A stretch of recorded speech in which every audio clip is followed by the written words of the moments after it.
I'm going to call the regular meeting of Neshoba Regional School Committee to order at 6 p.m. We are meeting via Zoom technology. At this time, would folks rise for the Pledge of Allegiance? Get my flag.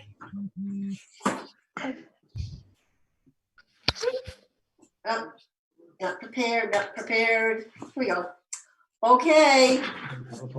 I pledge allegiance to the flag of the United States of America and to the republic for which it stands, and one nation, under God, God, indivisible, with liberty and justice for all. Thank you. Citizens' comments. I have received one citizen's comment, which I will read. This is from Elise Rodin from Stowe. Since it's Teacher Appreciation Week, it seems especially fitting to start by saying that I am very grateful to all the teachers and staff at Neshoba Regional School District for their hard work getting virtual learning off the ground. Switching to a virtual teaching environment mid-year is an incredible undertaking. According to Dr. Anthony Fauci, we will have coronavirus in the fall, and Dr. Robert Redfield, director of the CDC, warns that the second wave of coronavirus could actually be even more difficult. The takeaway? There's a very significant chance that schools could be teaching virtually again in the fall or winter of the 2021 school year. In light of this, it's especially important that we continually improve virtual learning. We need to consider the most effective ways to teach when we cannot share a physical space. The better our virtual learning model, the less students will fall behind this year, and the more success they will have should we need to switch to a virtual teaching model again. I am particularly concerned about our special needs students. They are one of our more vulnerable populations. We need to reevaluate the way we are administering therapy, speech therapy, occupational therapy, etc. For the most part, therapists are sending parents ideas and parents are standing in as pseudo-therapists.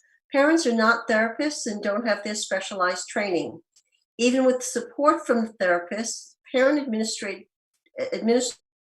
therapy is generally inferior to therapist-administered therapy. My child normally receives SOP and OT therapy from private providers, and we continue to see these providers via video conference during the crisis. This is known as telehealth. I see what therapists can offer via telehealth, and I can tell you from firsthand experience that I could not provide therapy from a list of activities that would be nearly as effective. I just don't have the specialized skills and abilities of a trained therapist. For example, therapists know when and how to offer help to a struggling student, when to step back and then let them work through a difficult activity, and when to change or modify activities on the fly. I am also concerned about how the lack of telehealth will affect the school budget moving forwards. A number of parents who typically get therapy from the school are turning to out-of-pocket private providers. While I do not intend to do so, I have heard that some parents are going to be seeking reimbursement from the district. It would be more cost-effective for the district to have its on-staff therapists provide telehealth services. It would benefit many special needs students in the district to get telehealth services while our physical schools are closed. Telehealth isn't the same as in-person therapy, but it's arguably the next best thing for most students. There may be hurdles to overcome before telehealth could be implemented, but I think that we as a district are capable of meeting that challenge. I don't expect things to be identical to how they were when schools were physically open. I do ask that we work together to achieve the best possible virtual learning system. I am hopeful that we can improve this brand new way of educating the students in our community to make sure that they can continue to learn and grow. We all want to best serve our community students in this unusual situation. Thank you for your time. Moving on to, before we move on to the regular agenda, I do want to acknowledge that this is Teacher Appreciation Week and also Nurses Appreciation Week. I can't express appropriately my gratitude, admiration, so many things for both our teachers and our nurses this week. In quote unquote normal times, we have an outstanding faculty and professional staff, teachers and nurses, and it is just a testament to them that things, while challenging and new frontier type of things, that they have been working above and beyond while managing their own things that are going on in their own homes to provide the services for our students. So again, on behalf of the school committee, I want to send out appreciation to all of our teachers and all of our nurses. Thank you so much, and please administer some self-care and be well. So the new business. The first item that we have is the school committee meeting calendar. So there are, if you had a chance to look at the calendar, the meetings are still scheduled for Wednesdays. Does anybody have any interest in changing the day of the week that we conduct our meetings? Seeing that there is no interest, I'm going to move along. So typically we have a goals workshop / retreat, the last scheduled meeting in June, and that's June 17th. So I want to, I don't know where we're going to be at what's happening on June 17th, but we have that meeting scheduled. So even if it has to be a virtual meeting, I would like to propose that we start our self-evaluation / goals retreat on the 17th. And even if we have to do it virtually just for an hour or two to get the ball rolling. You may recall last June, before the meeting, we completed a self-evaluation, and then we did work to revise our protocols and set goals for the year.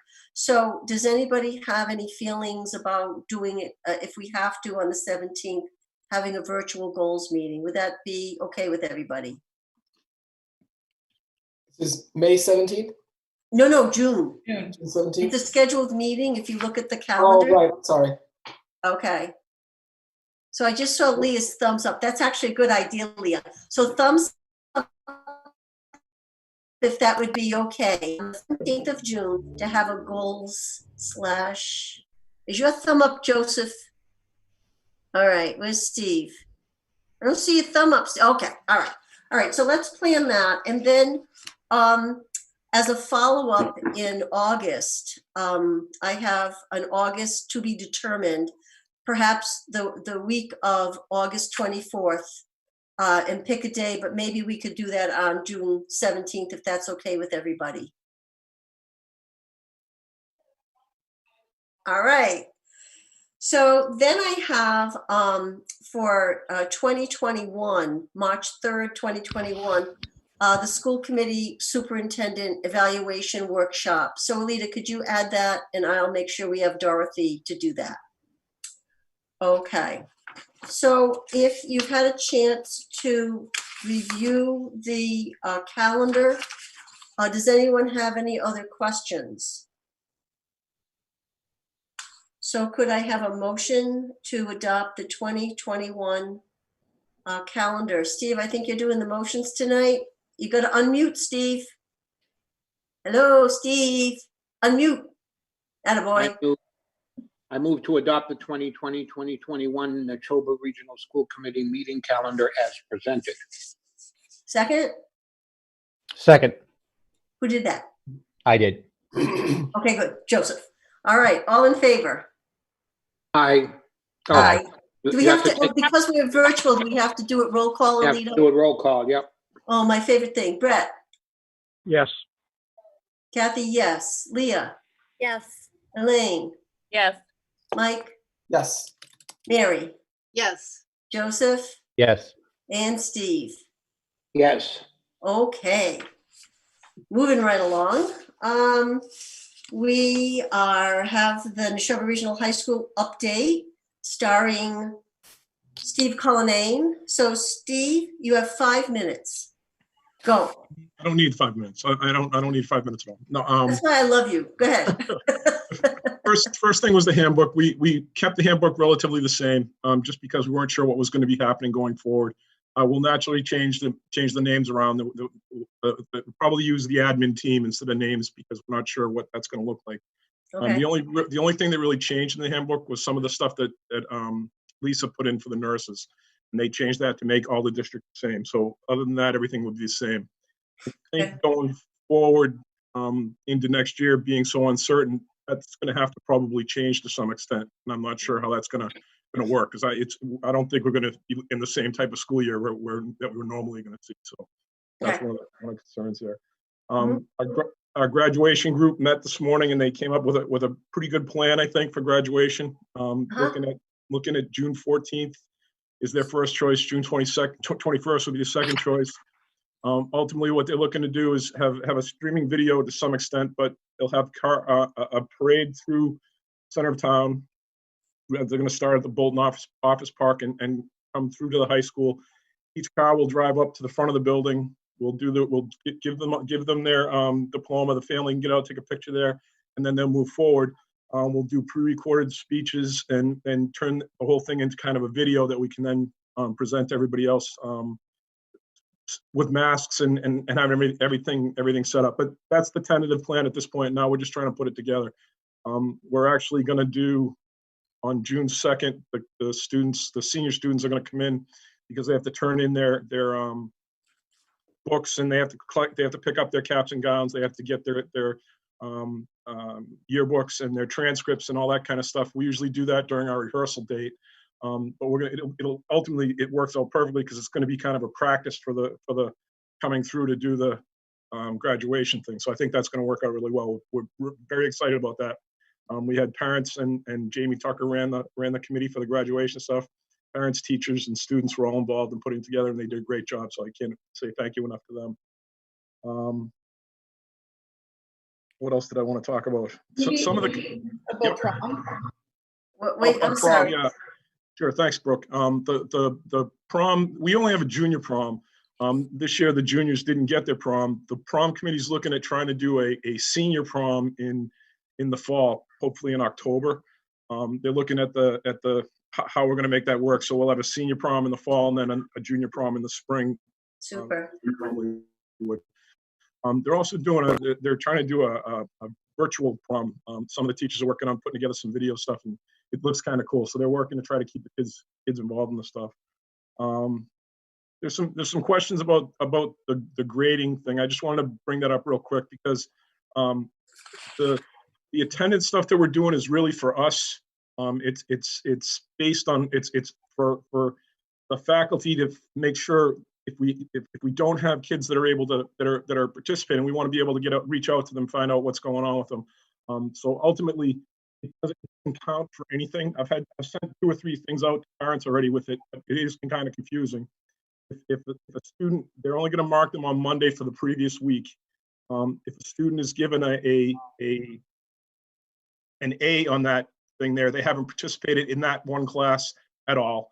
If they get a T in that thing there, it's they partially participated, and if there's nothing in that, they participated 100%. They're involved the whole time, and it's really for us. It's for us more than anybody else because it's not going to count towards attendance or anything like that. It's just so that we can find out which kids we need to try to get a hold of to talk to.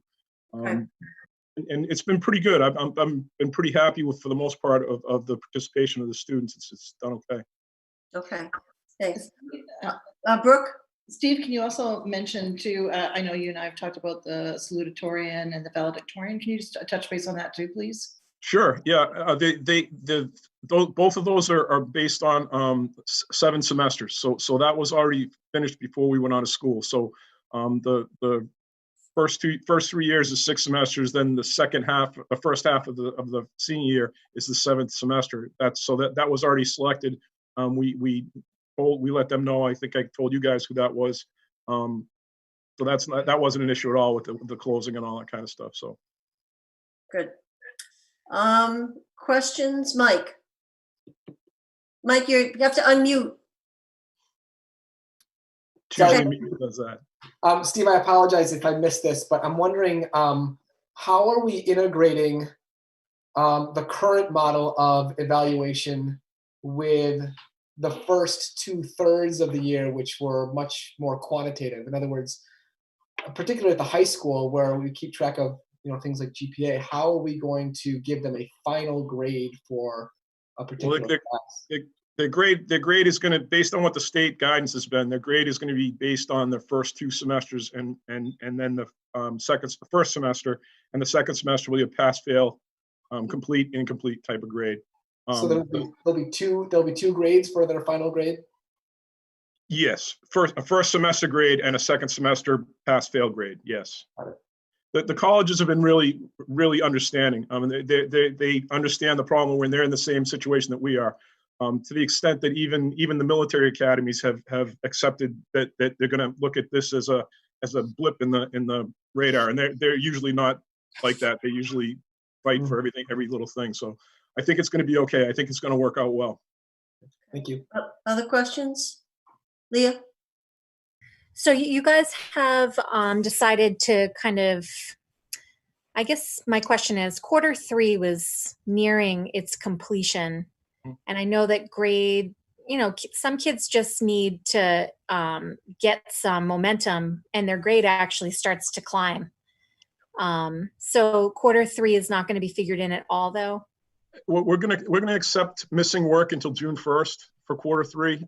But we're based on looking at the students' grades in Q3, it would have hurt more students than it would have helped. And we're trying to help as many as we can. I mean, I'm sure there's some people that it would have helped them more so, but it was about 75 to 80% of the students were to grade than finishing that third quarter. A lot of kids are trying to work to get stuff done. They didn't get that opportunity to get that stuff done because we didn't have the end of the third quarter. That kind of hurt a lot of people. So kids may have been looking to get stuff done a lot in the end of the third quarter, but never got the opportunity. So it would have hurt more than helped. Okay. Other questions for Steve? Elaine? For the handbook, and I apologize if I missed this, there's a lot going on, obviously. Some of the recommendations from Attorney Norris had to do not just with policy, but stuff that I believe would wind up in the handbook. And so what will be the opportunity to put that kind of thing in place? Can I respond to that? Sure. I will be speaking to that during my update relative to a meeting that the policy committee had with Anne Marie. So I'll be able to address it then. Okay, Mike? Steve, I just want to go back to Leah's point.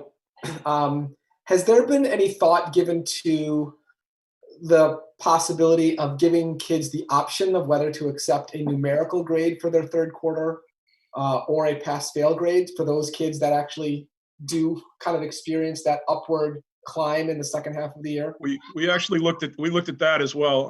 I meet with the Midland Wachusett League principals, and for the most part, we're all doing this the same way.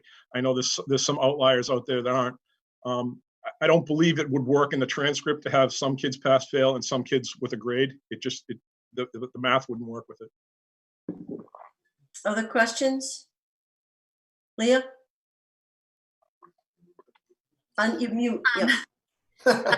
So when we look back at Q4s or, however many assignments were kind of engagement assignments, what is the tipping point for the pass and the fail? Did the kid have to engage 70% of the time? Did they have to engage 60% of the time to get a pass? If I'm a parent and I'm looking at that attendance sheet, like the spreadsheet online, and I see a lot of A's, and when do I know, or how will I know how close my kid is to getting a fail? I'm not seeing a whole lot of kids failing at this point because we're looking at some students have different things going on. We've got families that have people that are sick. We've got some families with some economic issues going on. The kids are working. We're looking at trying to get some students possibly getting them some work study credit for that kind of thing. We're going to be very, very liberal in how we work through all that stuff. And we want the kids to be engaged. We don't want them not to do this stuff. But we're also going to look at things on an individual basis. And we have been throughout. I mean, that's pretty much what the A and the the T is for, so that we can find out who isn't, so we can find out what's going on with them. And our guidance department and social workers have done a great job. Special ed has done a great job checking in on these guys and finding out what's going on and seeing if we can get them back on track or try to do something different with them, make some different plans. Any other questions for Steve? Okay, hearing none. Thank you, Steve. And I will call ask for a motion to accept about the 2021 handbook. Steve? Move to approve the 2021 NRHS handbook as presented. Second? Second. Brett? Yes. Kathy, yes. Leah? Yes. Elaine? Yes. Mike? Yes. Mary? Yes. Joseph? Yes. Steve? Yes. Okay, thank you. And Steve, thank you so much. you. Appreciate all the work that you and your staff are doing. It's certainly a challenging time, and Yeah. can't wait to hear more details about the graduation parade. Yeah, teachers are doing a great job. I can't be more proud of what everybody's doing. It's really pretty impressive to switch over this Yeah. fast. It's really No something. So doubt. thank you very much. I appreciate it. Thank you. Thank you. Okay. So we have a series of updates. We'll start with Rob Fraser. Where are you at? Right here. Oh, okay. Yeah, you've done that before. Now you're there. Okay. Oh, because Steve left. Okay. Hi, Yeah. Rob. Good to see everybody. Hope everybody's Nice to doing see well. you. Can I tee it up, please, Kathy? Absolutely. Thank you. Rob's going to kind of go down a couple of different roads tonight, and I would want everyone to know that he and Lisa and I have all been working together as we take a look at some of the potential for soft openings, particularly for the custodians. So he's going to talk about that. He's going to talk about a couple of different things, and if you've got questions at the end, I'm sure Lisa or I can help support whatever his answers are, or whatever the answers are that you're looking for. So, Rob, do you want to get started? Sure. Just a quick update, on the buildings and custodians. Right now, the custodians are on a rotation doing building checks 7 days a week. They've been doing some small tasks while they've been in there, filter changes, dealing with any light fixtures with burnt out light bulbs, cleaning and organizing the custodial closets in some of the storage areas. So that way, when we get back in there, we're off and running. So we can get both feet on the ground. As the department has started their seasonal tasks, mowing and cleaning up any winter damage that's been out there. Things are going to really be ramping up on that end as soon as the weather warms up. Returning to work, we've been Lisa and I and Brooke and the principals. We've been working to try to figure out what the best situation would be for that. I'm going to be meeting with all the custodians on a school-by-school basis to talk about personal protective equipment. How to properly put on gloves and remove them, proper wearing of face coverings, safe behavioral practices for frequent hand washing, always wearing your face coverings and avoiding touching your eyes, nose, and mouth, and stressing the social distancing aspect of it. When we get back to work, my mindset is, no more than 2 people working in the same area. Obviously practicing the social distancing of 6 feet, if not more, if we can. Getting into the schedule for returning for work. The week of 5/11, we're going to do split shifts Monday through Friday, where half the staff will be in the, any given building at any point. And then when the staffs, when they switch over, there'll be an hour in between. So that way there's no, time for everybody to kind of congregate in a common area, or just try to take that aspect out of it. And we're working on a plan. Like I said, we're working on a plan with the principals right now to have their staff in the buildings to start gathering all the belongings. So that way we can put the rooms to bed for the so-called summertime cleaning. It's going to be, some logistics to work through. Depending on the grade level. Obviously, the elementary school side is going to take a little bit more time just with the amount of stuff that's in those rooms. And then the high school, poses challenges as well, just because of, the amount of stuff that those kids have in various parts of the buildings, whether it be athletics or, just the regular academic side of things. The week of the 18th, we're looking to get back to a 40-hour work week for the custodians. They're going to continue to, work in some of those larger common areas for cleaning, also helping out the teachers and the admin, pulling together for how we're going to distribute all the students' belongings back to them at some point the week of Memorial Day, basically starting on the 26th. So Rob, I'll just pick up on that too. So so thanks very much to you, and thanks very much to the principals as we try to work out the details of getting those buildings emptied. It's a mammoth undertaking right now for orchestrating and organizing down to the smallest of details, and even of how we get the cars in and out of the parking lots. Or it's been a lot of work, but I feel really good about the plan. I think we're really ready for it, and I feel very comfortable that we can start on May 26th. That's our goal right now, anyways, to start May 26th. The commissioner was really adamant, and I'd mentioned this to our staff earlier this week, that the governor said May 18th, nothing before May 18th. And so, as I said, we're all rule followers. We got to follow that rule. So that's why the 18th, he's talking right now about bringing the custodians into the soft start on the May 18th. So I think we've got a good plan. I think that we'll probably send from central office a general overarching plan of times available for parent pickup in terms of students things. The high school brings about a lot of challenges because, of course, the freshman class share lockers.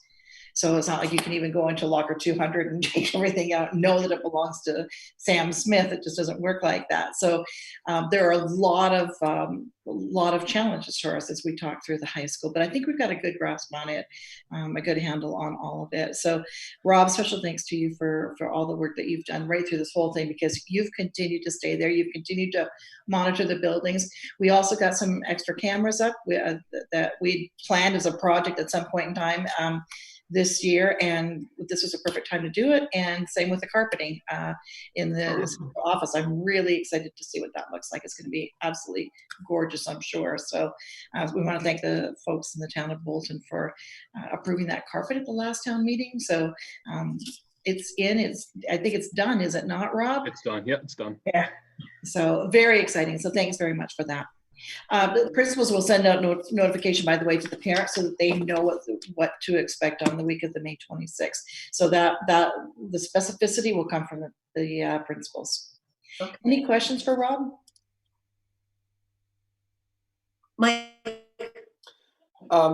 Rob, this is a question that I was going to hold off till a little bit later in the meeting, but it does pertain to you and your staff, and then it's also directed towards the superintendent. And this question kind of goes back to the very first days of the decisions that the district had to make.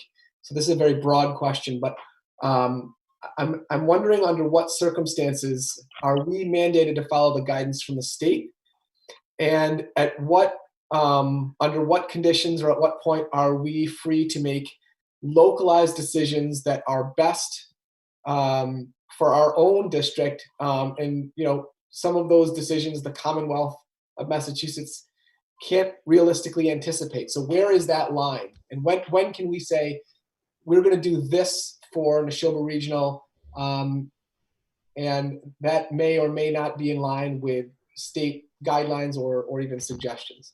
That's a Brooke question. Brooke, yeah, I'll take that. But you know what? It's such a good question, Mike, because Rob and I actually had this same conversation, did we not, about a week ago? Because what we're finding, one of the challenges that we're finding, and this is going to be kind of a winding way to get to your answer, but what we're finding is different departments have different thinking, and so we kind of get mixed messages from those. And sometimes even our own Department of Elementary and Secondary Education sometimes sends messages. And I think I shared that with you today when I talked about graduation. I mean, now we've heard you'll get guidance on graduation, you'll get guidance on graduation, and then all of a sudden it's like this week on Monday or Tuesday it was, well, it's a local decision. we could have done that weeks ago if we'd known it was going to be a local decision. And so we find that really frustrating. And the bus contract is another one of those things where, the DESE is kind of saying one thing, but then you've got the Department of Labor and the Department of Revenue that are also weighing in. And so it's really hard having all these things together. So it's kind of like, who's your boss, right? Like, who do you listen to? And Rob was in the exact same position earlier because it was, what group was it, Rob? That was it your department or was it The Department of Labor Standards. Right. Thank you. And so the Department of Labor Standards sent something out, except that was kind of, which is fine, except it kind of flew in the face of what the governor had said. And so I said to Rob, we can do a soft start, but the governor clearly said May 18th, and we're not going to push that line. So, even the commissioner, for example, we're saying May 18th, but the truth is if the governor comes along and decides that it's not going to be, say, for example, it's, I don't know, pick a date, June 12th or whatever, then we will have to abide by the governor. So that's really at the bottom line. That's where it is. The difference, and Mike, so astute of you to pick this up. The difference before is that the governor hadn't taken control of. I don't want to say the situation because that's where that comes across wrong, and that's not all how I intended to be. But there was kind of nobody else making the decision early on in this, which is why you saw the superintendent say, "Wait, we've got to, and what I had done." Leading up to those the days before we decided to quit or to close the schools. So if the governor had come in earlier, we would have all shut down. So bottom line is we really have to listen to him. And if he says, you have to open in September, then we'll have to open in September. And I will tell you right now, in all honesty, that's a challenge for some parents right now who are letting me know that they're struggling with this. So I absolutely understand it. And, I exactly as Steve had said earlier, I received an email from a parent last night, and they've lost a relative, a very close relative, and a very close friend in the last couple of weeks to the coronavirus. And it's a real struggle for them as they look ahead and say, what does school opening even look like? And there's just all this fear. So that's kind of a long answer. Bottom line is we have to abide by the governor first and foremost, and the commissioner of education. And because they all work together, and the secretary of education, they're all going to be on the same page. So right now we would not be in a position to say, we hear you, but we're going to do something different. That wouldn't be in our best interest right now. Okay, thank you. Any other questions for Rob? Mike? You have to unmute. Rob, I know that you and I connected offline very early on with questions about how our communities could support you and your team. And as we're sort of transitioning back into this soft opening, are there other ways where communities can help your crew make their jobs a little bit more manageable? Areas where people could donate or offer anything that they're able to? I just want to start by, thanking, the community at large for the outpouring of support that, they show to the facilities department, giving donations to the guys, gift cards and things like that. It was, the guys were really appreciative of that. That's something, they hadn't seen in the past. So, they were really, really happy to see that. I thank the community, and those guys, thank the community as well. I think at this point, just being patient, through the process of trying to return, the students' belongings back to them. It's not going to be perfect by any stretch of the imagination, just because of the way some of these lockers are set up. Kids, like Joel Bates said, you have a two-tiered locker where if there was nobody down below, the student on top took over the bottom locker by eminent domain. So, the stuff in the bottom locker might not get returned to who it actually belongs to. So, there's going to be some challenges there, but I think just being patient, and, it might take some time, but everybody will get their stuff back. So just being patient, and being understanding as we try to work through this process, would be huge. Okay, thank you. Other questions for Rob? Joseph? Yeah, I just want to tell Rob, that wouldn't be eminent domain. That would be what we call adverse possession. But I get what you're saying. Thanks, Joe. Just adding a little jocularity. Okay, I hope you made a note of that, Rob. We don't want I any did, yes. Yep. misunderstandings. Thank you, and thank you, Counselor, for the free legal advice. Always appreciated. Okay, are we all set with Rob? Yeah, we are. Thank you, Rob. Thank you so much. Thank you. Okay, Lisa will give us the update. Hi, well, thank you for having me. Hi. So I'm just going to give you a quick update on what health services are doing, and then maybe just a little bit of how we've impacted and assisted with Neshoba Regional School District as well. And Rob and I have been connected, as Superintendent Crutchy had mentioned, quite a bit over the past few weeks to make sure that we're getting things ready for students to pick up their things, as well as graduations. I will say that Neshoba Regional School District has been able to give donations to local first responders. And what that looked like is we had leftover goggles and also some gloves that we were able, did not take away from our own personal protective equipment to service our own employees, but we had extra that was able to dispense of that. So they were very thankful of that within the community. So it was nice to see that. I do update on a daily basis with nurses and principals on Command Center. And what that looks like is the governor's message from the day before, and also what the numbers are within our own school districts, as well as Massachusetts, and what COVID looks like in our communities. And as of, that's updated on a weekly basis. Currently right now, Bolton has 9 positive COVID cases. Lancaster has 54 and Stowe has 16. I will say to you, though, that those numbers are probably lower than what they actually are. It's just based on testing. And early on in the testing process, they were not testing household members that contracted the same symptoms. So those numbers weren't a part of that. So those numbers are going to be a little bit higher, but they are testing now. As I mentioned, I met with Rob on several occasions to discuss the rollout of the buildings, provided guidance to principals as well as Rob with student pickup of their belongings in their lockers. I have also reached out to Dr. Coleman, who is our physician consult, to make sure that those processes were adequate, and he's signed off on all those so far. We also provided for central office. We still have essential personnel that need to come in on occasions to get payroll done and other processes of our jobs. And we provided PPE on their way in with mask and gloves with guidance on how to use those. So with May 6th change in Governor Baker's guidelines of everybody in Massachusetts wearing one coming into a public building, we felt that that was necessary to do that. And thank you, Rob, for making sure that we had hand sanitizer up there as well and getting that up and going.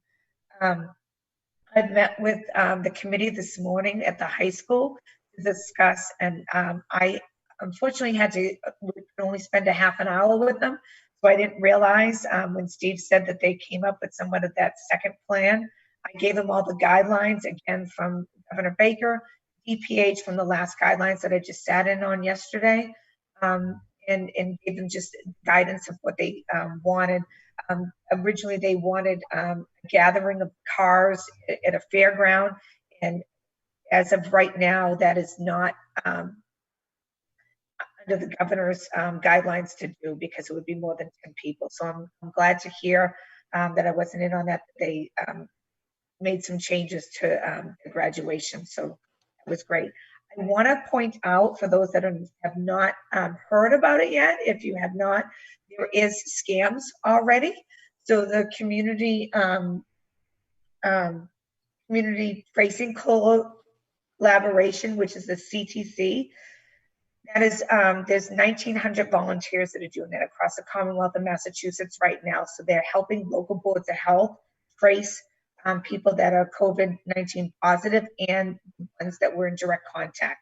So if you can imagine that if one person tested positive, for example, myself tested positive, if I was in contact with my 3 family members and a few other people that I had 6 feet, 15 minutes or less, the local boards of health have to track all of those people. So one person, the average is 10 that they have to trace. So the state came up with the CTC. People are now calling people saying, you've been identified and I'm one of the CTC trackers and I need your social security number. So the scams are already out there. So just want you to be aware of that. The state would never, or the trackings would ever ask for personal identification numbers like that. So that's important to understand that. As far as nursing services, just to give you an update, the health services, they have office hours at least twice a week for an hour and a half. They are also involved in advisory groups with their meetings with students, and they've been doing a lot of protocol updates. They are completely busy with the anxiety and stress that's happening with our students.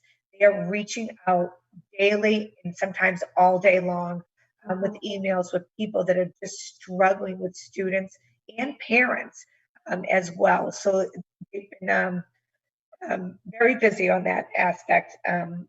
And we do meet once a week to make sure that they're supported as well and they don't need anything else from me. We also are meeting next week to look what's it going to look like when we return. The guidelines keep changing. EPH keeps changing.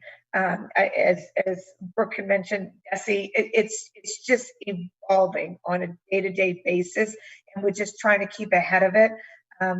Try not to do so much planning because it just keeps changing, right? So with the thoughtful process of it, of what it looks like, and I think the focus right now with Rob is to get students to get their belongings, get teachers back in there so we can retrieve that as long as we follow those guidelines, and the seniors with graduation.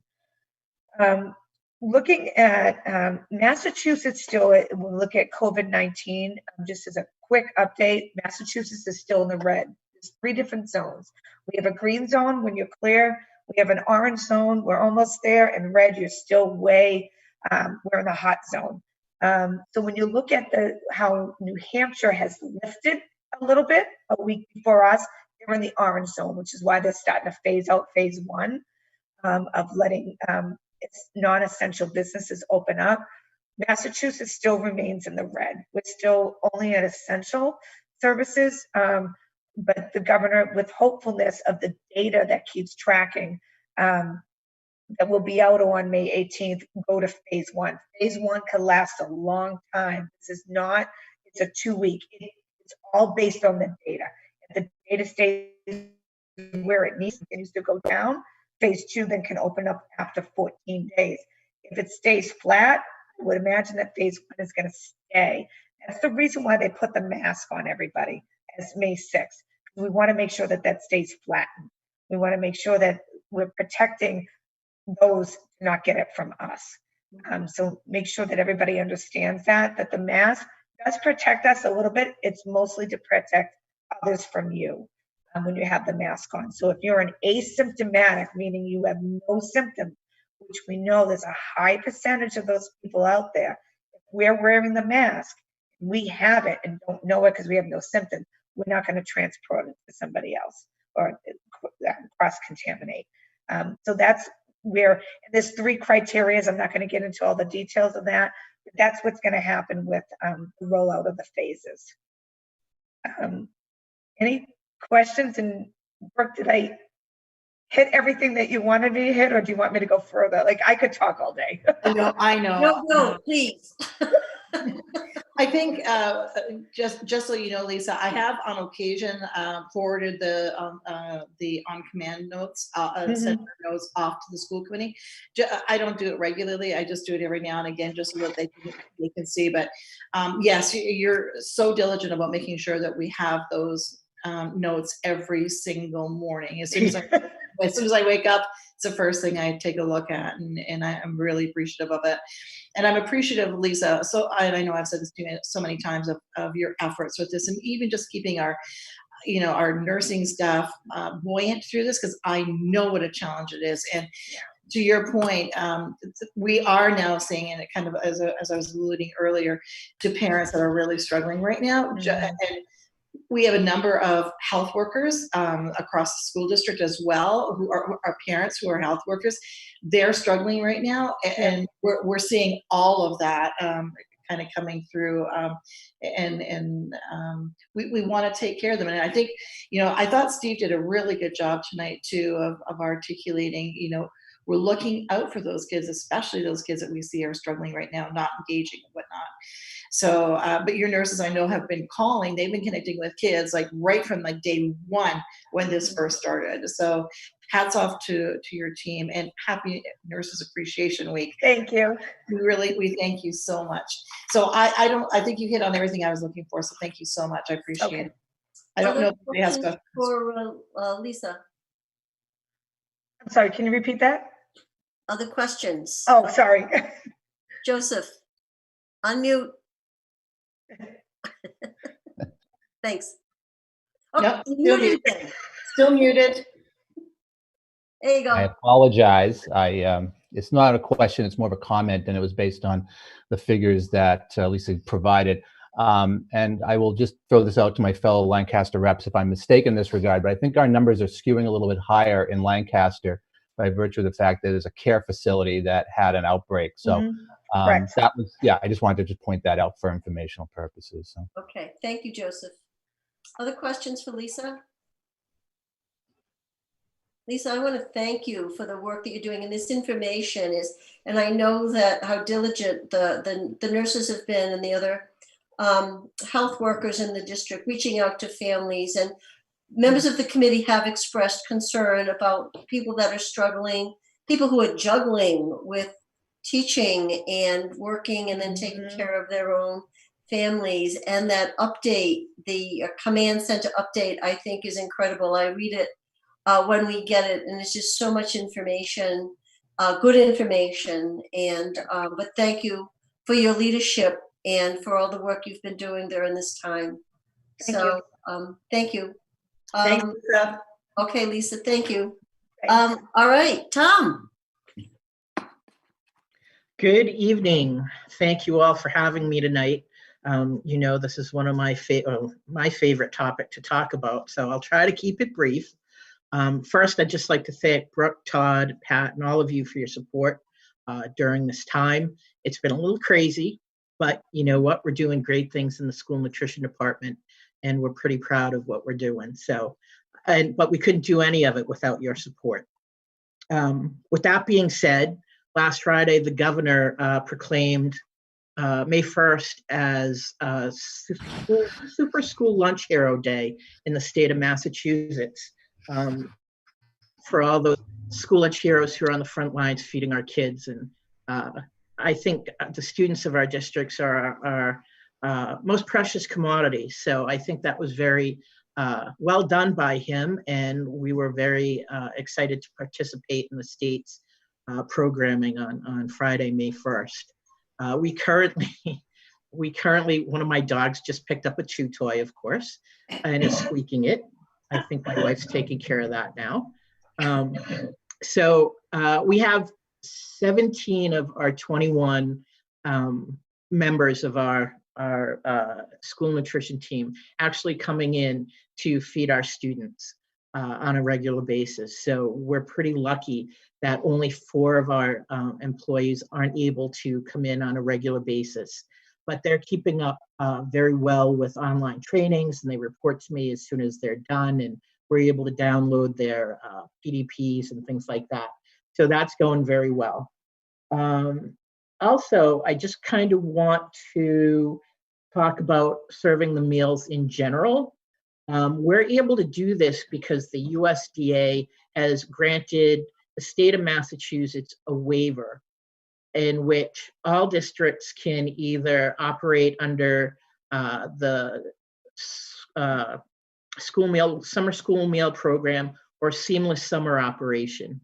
And we in Neshoba are operating under the seamless summer operation because of the way we fit in the free and reduced percentile and everything like that. So, pardon me. What that means is we're able to serve everyone in our towns from the age of 0 to 21, a breakfast and a lunch on a daily basis. So whether, the two words keep coming up, in need, and we're not here to judge who's in need or who's not in need. We're here to provide food for those who would like to have it, whether it's because mom and dad are working and grandma's taking care of them, or mom and dad are working at separate times and mom needs to have a break and maybe go pick up school lunch with her kids, or they need that break from learning online, and mom or dad or guardian, whomever, can go with them to pick up their breakfast and lunch for the next 2 days. So that's what we're here to do. We are receiving reimbursements in the rate of $2 per breakfast, a little over $2, a little over $3 per lunch, under this USDA waiver and under the seamless summer operation. And so that's what we're doing. We're serving about between 150 to we haven't hit 200 a day yet, students, but we're over 150, which is exciting considering we started at less than 30 a day. Yeah. So we're serving Monday, Wednesday, and Friday, where students or families are able to pick up 2 breakfasts on Monday, 2 lunches on Monday, 2 lunches and breakfasts on Wednesday, and then 3 on Friday to get through the weekend. And again, that's available to anyone from the ages of 0 to 21 years of age. I got to look at my notes here. I just want to make sure. Can you speak to the commodities for a minute too, please? Everything. Yep, certainly. So we did receive some USDA foods in an effort to help our costs in feeding our students, which was great. And we were also able to donate a little bit of produce because we had some that we weren't going to use in time and we didn't really want it to spoil. So we were able to share that with the wheat program in Clinton, who also services our local area. To date, we received, and this is news to everybody, we knew that we received one grant for $10,000, but I just received an email this evening that we've also received another grant through the Gen Youth Foundation and COVID-19 that was spearheaded through the New England Dairy Council for $1,100. Wow. So that's a new grant that we just were informed that we received. So between the two, we've received $100 in grant funding to supply us with equipment to for things like we just ordered some new signs today to go out in the community to further get the word out about what we're able to do for our youth of the communities. We ordered a sealing machine to package the foods in a better way so nothing will leak. We've ordered some coolers and ice packs to be able to keep hot food hot and cold food cold. And we've also been in contact with all of the local daycare providers in the area who have shared all of our pamphlet information. And we're also working with, we're beginning to work with our housing facilities to, again, spread the word and hopefully increase our numbers even more. So we keep our feet on the ground. We continue to feed our students 5 times greater number than when we started. And I'm just so proud of the team we have in our nutrition department to be able to do this under these crazy times, which may be our new normal time. And that's something we're going to have to think of as a district as we get closer to the beginning of the next school year. How are we going to feed our children? So thank you all. Questions for Tom? I think I did that without taking a breath. Hi, Tom. Thanks so much. I think that there was just one thing that I wanted to clarify. There was some understanding in my community that we would actually be doing the food service program a favor by going and taking advantage of this really amazing service. Is that necessarily true? Do you actually need people to turn out to have the program be successful, or should this really be for people who just need a little bit of a helping hand in some way, shape, or form? So there again, there's that word need, and I'm not sure. We're not here to decide what need is. Someone's need, maybe somebody else is glad to have. Who knows? But with that said, obviously, if we're putting out 150 or 250 meals a day and receiving $5 a day in reimbursement for the combined breakfast and lunch, if we serve another 100 meals that day, that's another $500 we receive in reimbursement. So we have the staff there. All of our staff, as I said, 17 of the 21 of our food and nutrition team. That doesn't include Leah or myself. And a shout out to Leah again for helping on both of those grants. She's a tremendous asset. So if the staff's there to provide the meals and we're serving, say, 100 to keep numbers small or mathematically doable, 100, but we get 500 for that. And if we do 200, we get 1,000 in reimbursement. Numbers tend to lead one to believe that the more we serve, the more money we get back. Our staff is being paid their salaries anyway. So why not make hay while the sun shines? Okay. Other questions for Tom? Elaine. Hi, Tom. First, thank you so much. I know that getting our kids fed was like the first priority after our school closed. So thank you for doing that so successfully. I'm wondering if you felt any effects from supply chain disruptions. Are you having any shortages of certain types of food? Have you felt that, and do you expect to feel it in the future? We certainly expect to feel it in the future. Right now, we've had a little trouble with shelf-stable milk. We prefer the shelf-stable milk because it's shelf-stable and doesn't require any refrigeration. But we were able to augment our supply with fresh milk.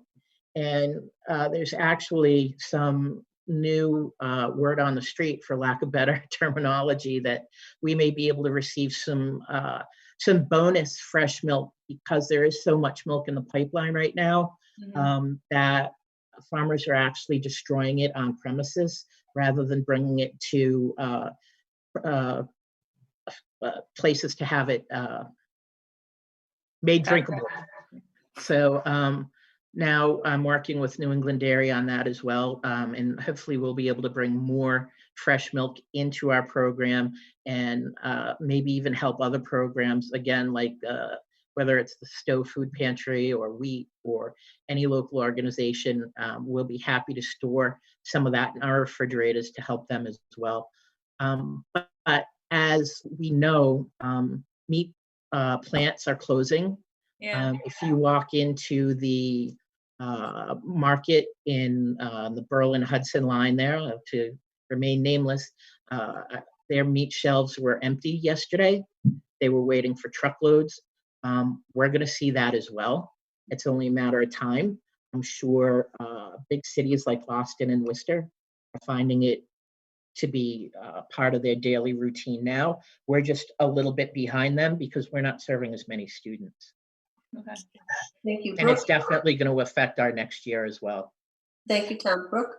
Tom, I just want to put out there again, and this is just, I know that we know this, but just for the sake of the public, we want to just mention that you get money based on the number of meals served. And so you serve the meals and then the reimbursement comes back. That's correct. So I want to put that out there. And the other thing is your line, the food services line, it really falls very separately from the regular budget appropriation. So, Yes. There was some rumors or whatnot out there that people had to come in and get these meals in order to keep this program going or whatever. And that's simply not true. Like that's not at all true.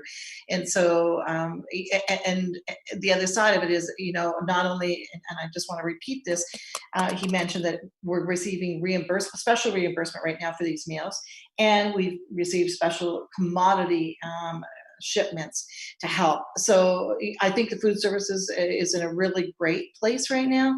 And I wanted to say, Tom, too, thank you so much. I mean, you guys just do an amazing job. I also want to mention too, and you mentioned Leah and helping support the grants and whatnot. That's exciting. I also think your website has really got a lot of really strong information on it, and I encourage people to go on to the tab there. And you are on Twitter now, and you tweet out pretty regularly.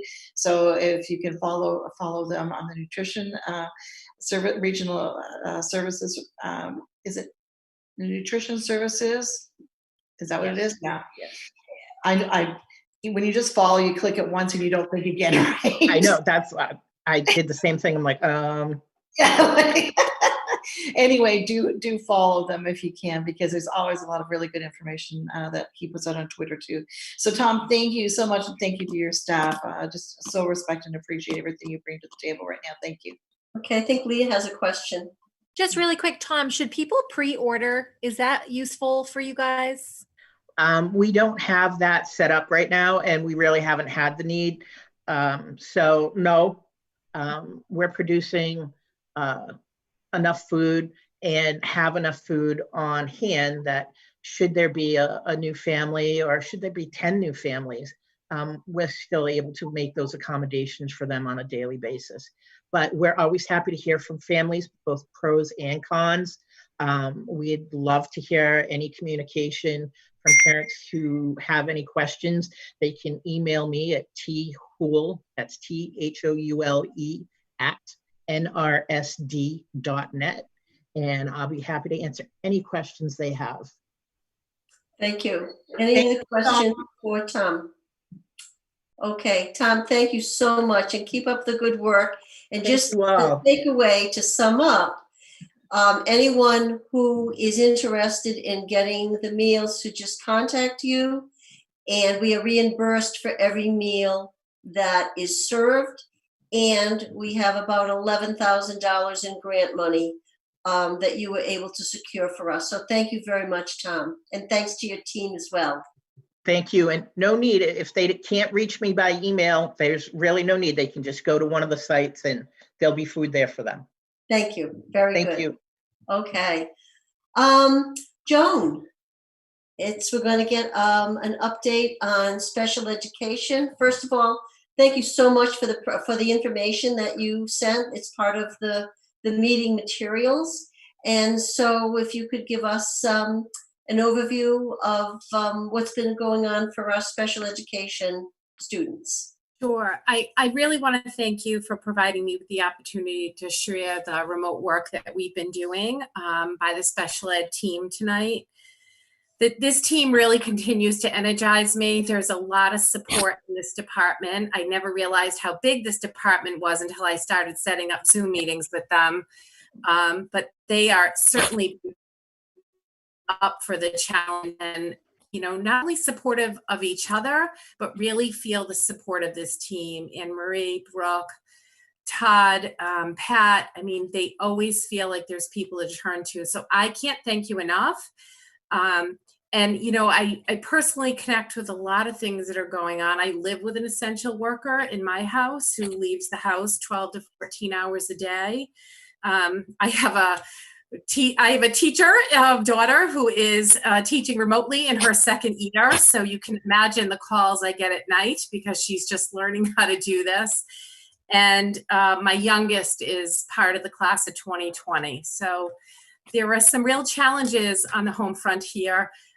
So I feel like I can really relate to the families that are out there, but I have so many blessings personally, and I think that this work in this way has really helped me to expend my focus on what can I do to help and how can I be there to listen. So in the addition to what my team has done, I have reached out to many of my families just to lend an ear.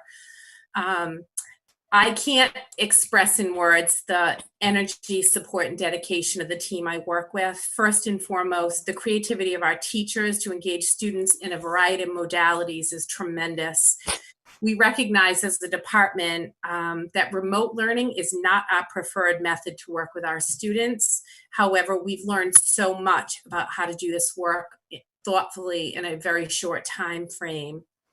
My department has been incredibly busy. We get directors from the Department of Elementary and Secondary Ed almost weekly.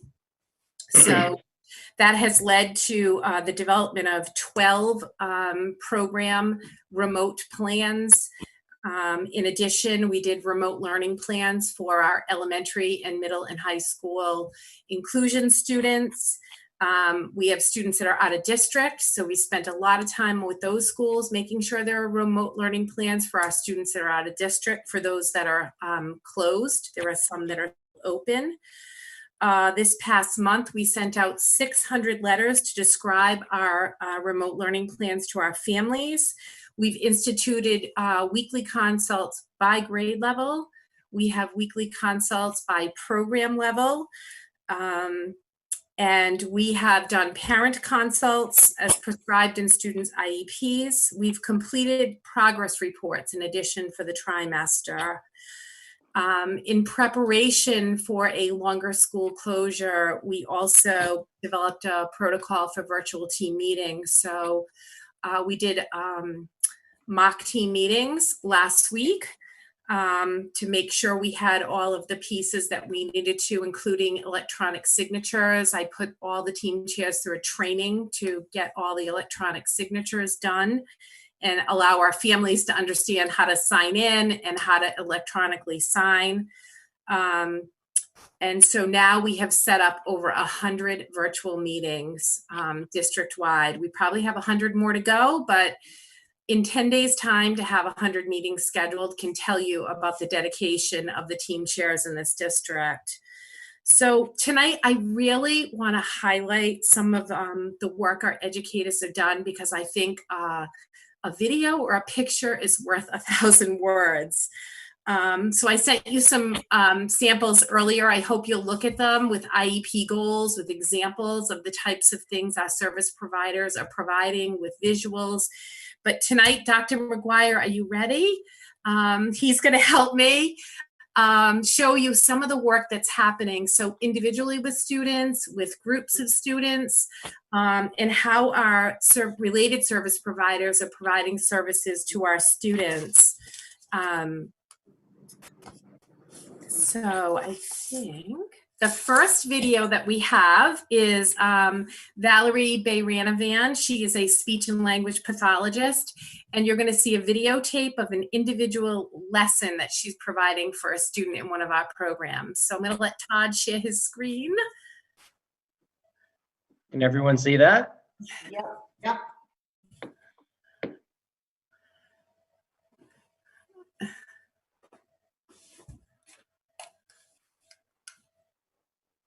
And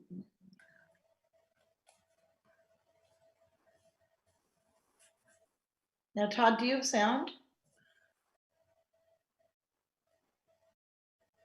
Do you not have sound? No No. sound. No sound. She's very smiley.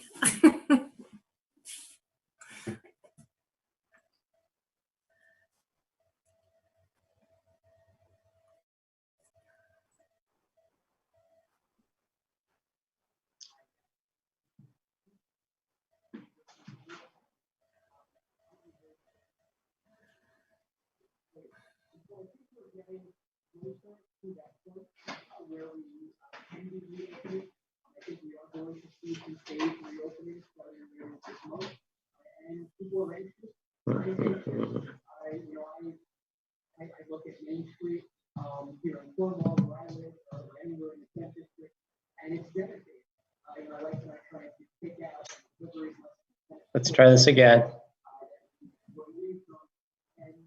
Thanks, Todd. I'm outside today at my house. Sorry. I know one of the things that you like to do is take a walk. And I know that that's a word that you say very clearly. Let's practice it now. Walk. Good. And I know when you say it, you sometimes do the sign also. Walk. So I'm going to take a little walk and I'm going to come right back. I'm going to go for a walk.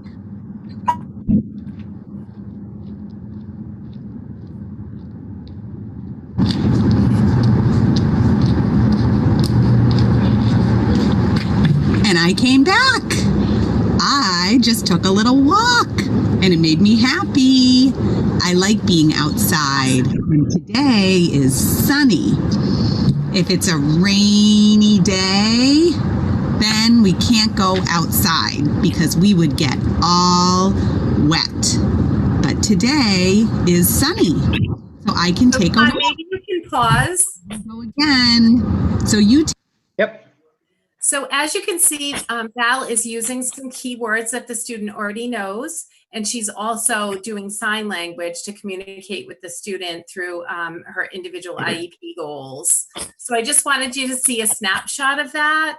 The second video, I'm going to let Todd, and I'll cue it up, is a group lesson by Caitlin Paulin. It's also a speech and language lesson that she is going to talk about the dots.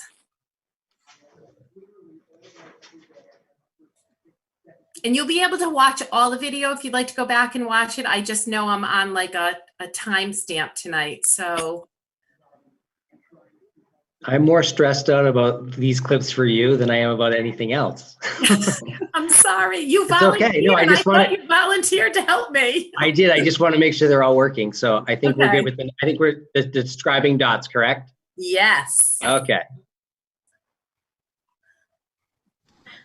Hi, everyone. It's Miss Paulin. I miss seeing you. How are you doing? Hopefully you are doing well. I know that this has been a big change. And I just wanted to send a little video along with an activity that I'm going to ask you to do. For some of you, you may have started trying using these. For others, this may be brand new. So we're going to start small. So we are going to learn about using describing dots. Some of you may remember that in my office, I have dots on my wall, and we're going to start using them today. So what are these dots used for? Why are they in my room? So they can be used to tell information about an object or an idea. They can expand the information or give more information that you're telling someone. And then once you've gotten really good with using these dots, you can use them to summarize what you read or summarize a topic. So the first dot is green. So this green dot is a way to organize and tell about the group. So green, group. So this means it's the category, what something belongs to. So the examples I put are apple, banana, and a pineapple. They're all fruits. Fruits is the group that they belong to. An airplane, a boat, and a car are all transportation, things that bring you places. That's the group that they belong to. The next one is blue. Blue, do. What you need to ask yourself is, what can you do with it, or what does it do? So the examples I have is an apple, you eat it, and an airplane brings you places. I think that this one, blue do, can sometimes give you more than one answer. But right now, I want you to just stick with one. The next one is an eyeball, and it stands for, what does it look like? So this can be the size, the shape, or the color.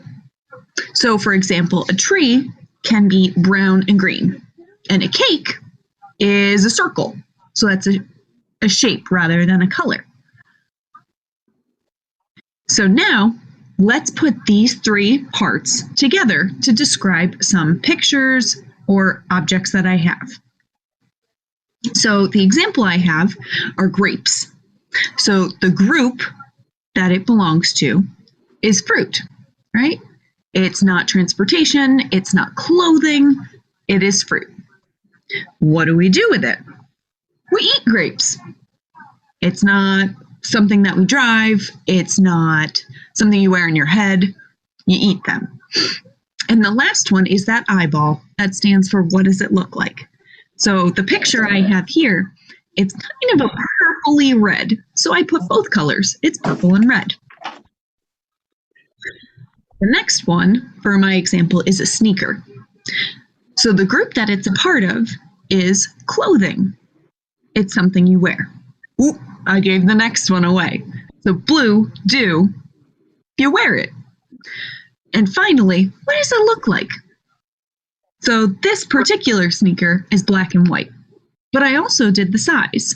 It's small, right? I think of big as in a house. Thank you. So as you can see, it's a group lesson to categorize. It's a well thought out lesson that multiple students can observe, and then they can do it when they have the opportunity to be on the computer during the day. And believe it or not, I was kicked off to Zoom earlier, so now I'm on my iPad. So that happens sometimes too. I'm on optimum.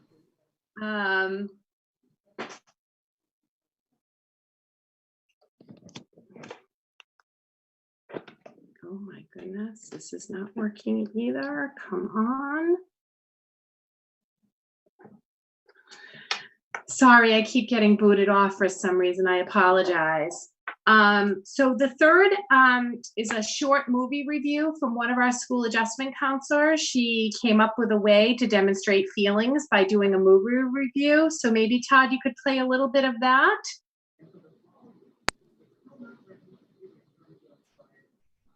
Hey everybody, welcome to movie review number 2 with Mrs. Quinn. I've kind of jazzed it up a little bit, trying to do something with it, so we're going to see how this goes. So let's get right down to it, to the 2 movies that I looked at this week. All right, let me move myself over a little bit so you can see. We have Abominable and Rise of Skywalker. 2 really good movies. So we're going to jump right into the first one, which is Abominable, as I move myself up here. All right. And so Abominable is really a nice movie. Beautiful graphics, really nicely done. What it's all about is it's after discovering a Yeti on the roof of her apartment building. Teenage Yi and her 2 friends embark on an epic quest to reunite the magical creature with his family. But to do so, they must stay one step ahead of a wealthy financier and a determined zoologist who want to capture the beast for their collection. So they are basically up to no good. Okay, so life lessons. Friendship is a blessing. Even if you are lonely and hurting, let people in. So the friendship part, you see how the friendships develop throughout the movie, both with the Yeti, but also with the kids. And even if you're lonely and hurting, letting people in, you'll see that too. It's a really, really nice movie. So this one has all the feels. We have loneliness, we have guilt, we have fear, we have courage, happiness, and acceptance. And let's see what else we got. We got size of the problem. I saw 2. So we have big, which is the need to help the Yeti get back to his family. And then we had an instance of small. So one of Yi's friends stepped in some mud and got his new sneakers all muddy, and he definitely does not have a small reaction, more of a medium reaction. So would I recommend this movie? Absolutely. It's a great movie. Definitely worth seeing. All right. Now, the next one that we want Star Wars Skywalker. So those are some of the learning lessons that we're providing for students. And then I added some samples of occupational therapy, physical therapy, and some preschool lessons that we've provided in the documents that Alita uploaded. But I did want to show you one last clip because I don't know if you caught this on the news. It was quite moving. Mr. and Mrs. Beck, they are residents of the district. They have a student who's in a residential treatment facility, and he is still there. and they were interviewed by ABC6 about the pandemic. So I thought it would be really nice for kind of to share their lens as well of a parent who has a student out of district. Massachusetts. In March, mental disabilities live in residential facilities and group homes in Massachusetts. In March, group homes stopped family visits to try to protect this especially vulnerable group from the coronavirus. Boston 25 news anchor Heather Hedges joins us now. And Heather, these families haven't seen their children in person going on 2 months now.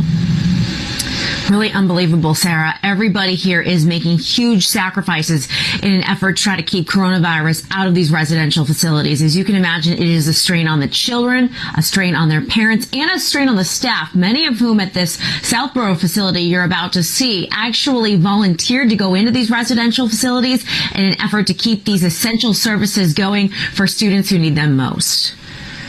When is the last time you got to see Owen face to face? March 7th. It has been 55 days since Melissa and Chris Beck have touched, hugged, or kissed their son Owen. They aren't allowed to visit him at his residence run by the New England Center for Children, and he can't go home to his parents' home in Stowe. Their only way to see him is through Skype, and they miss him every day. At first, it was torture, yes. We've seen so many scary stories out there. But seeing how well Owen is doing during this time, because of the continued structure, we feel so much calmer. Owen has autism and is nonverbal. Like many of the other children he lives with, his frustration sometimes leads to him hurting himself or others. So he's safest in a residential placement. Plus, individuals with autism often have complex medical needs and compromised immune systems. If the kids were going back and forth, we couldn't guarantee that this wouldn't spread everywhere in the residential program rapidly. Founder and CEO Vincent Strelli says the decision to institute a lockdown when the pandemic hit was out of necessity. Still, 3 residents have been diagnosed with COVID-19, but they aren't going home. Instead, they're being isolated with staff turned first responders. Not only did they volunteer to work in these situations, knowing the risk, but more than 100 of them now live in single rooms and extended stay hotels and have been self-isolating. Parents have been told they won't be able to reunite with their children until at least the end of June. Next week is Owen's 16th birthday. We don't even want to knock on the window and wave to him. That might confuse him. So they said, well, we'll Skype and you can watch us sing happy birthday to him. As for those students at the New England Center for Children who tested positive for COVID-19, well, Strelli tells me, thanks to support from the state, they were able to test everybody in that group home who was in and out of that group home, and they actually traced it back to a staff member who was totally asymptomatic and had no idea he had COVID-19. So that's just another example of just how tricky this virus really can be. Reporting live this morning, I'm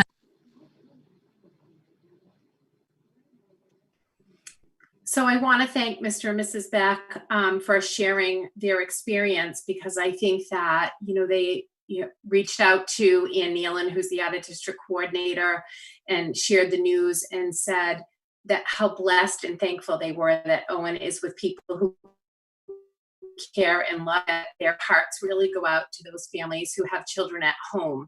And so they weren't able to express that or see that in the news clip, but they wanted me to express that tonight. So, our families are experiencing all different kinds of situations. And I think that we constantly have to be mindful of that. So I appreciate you allowing me or indulging me to share some of the clips that the work of our department.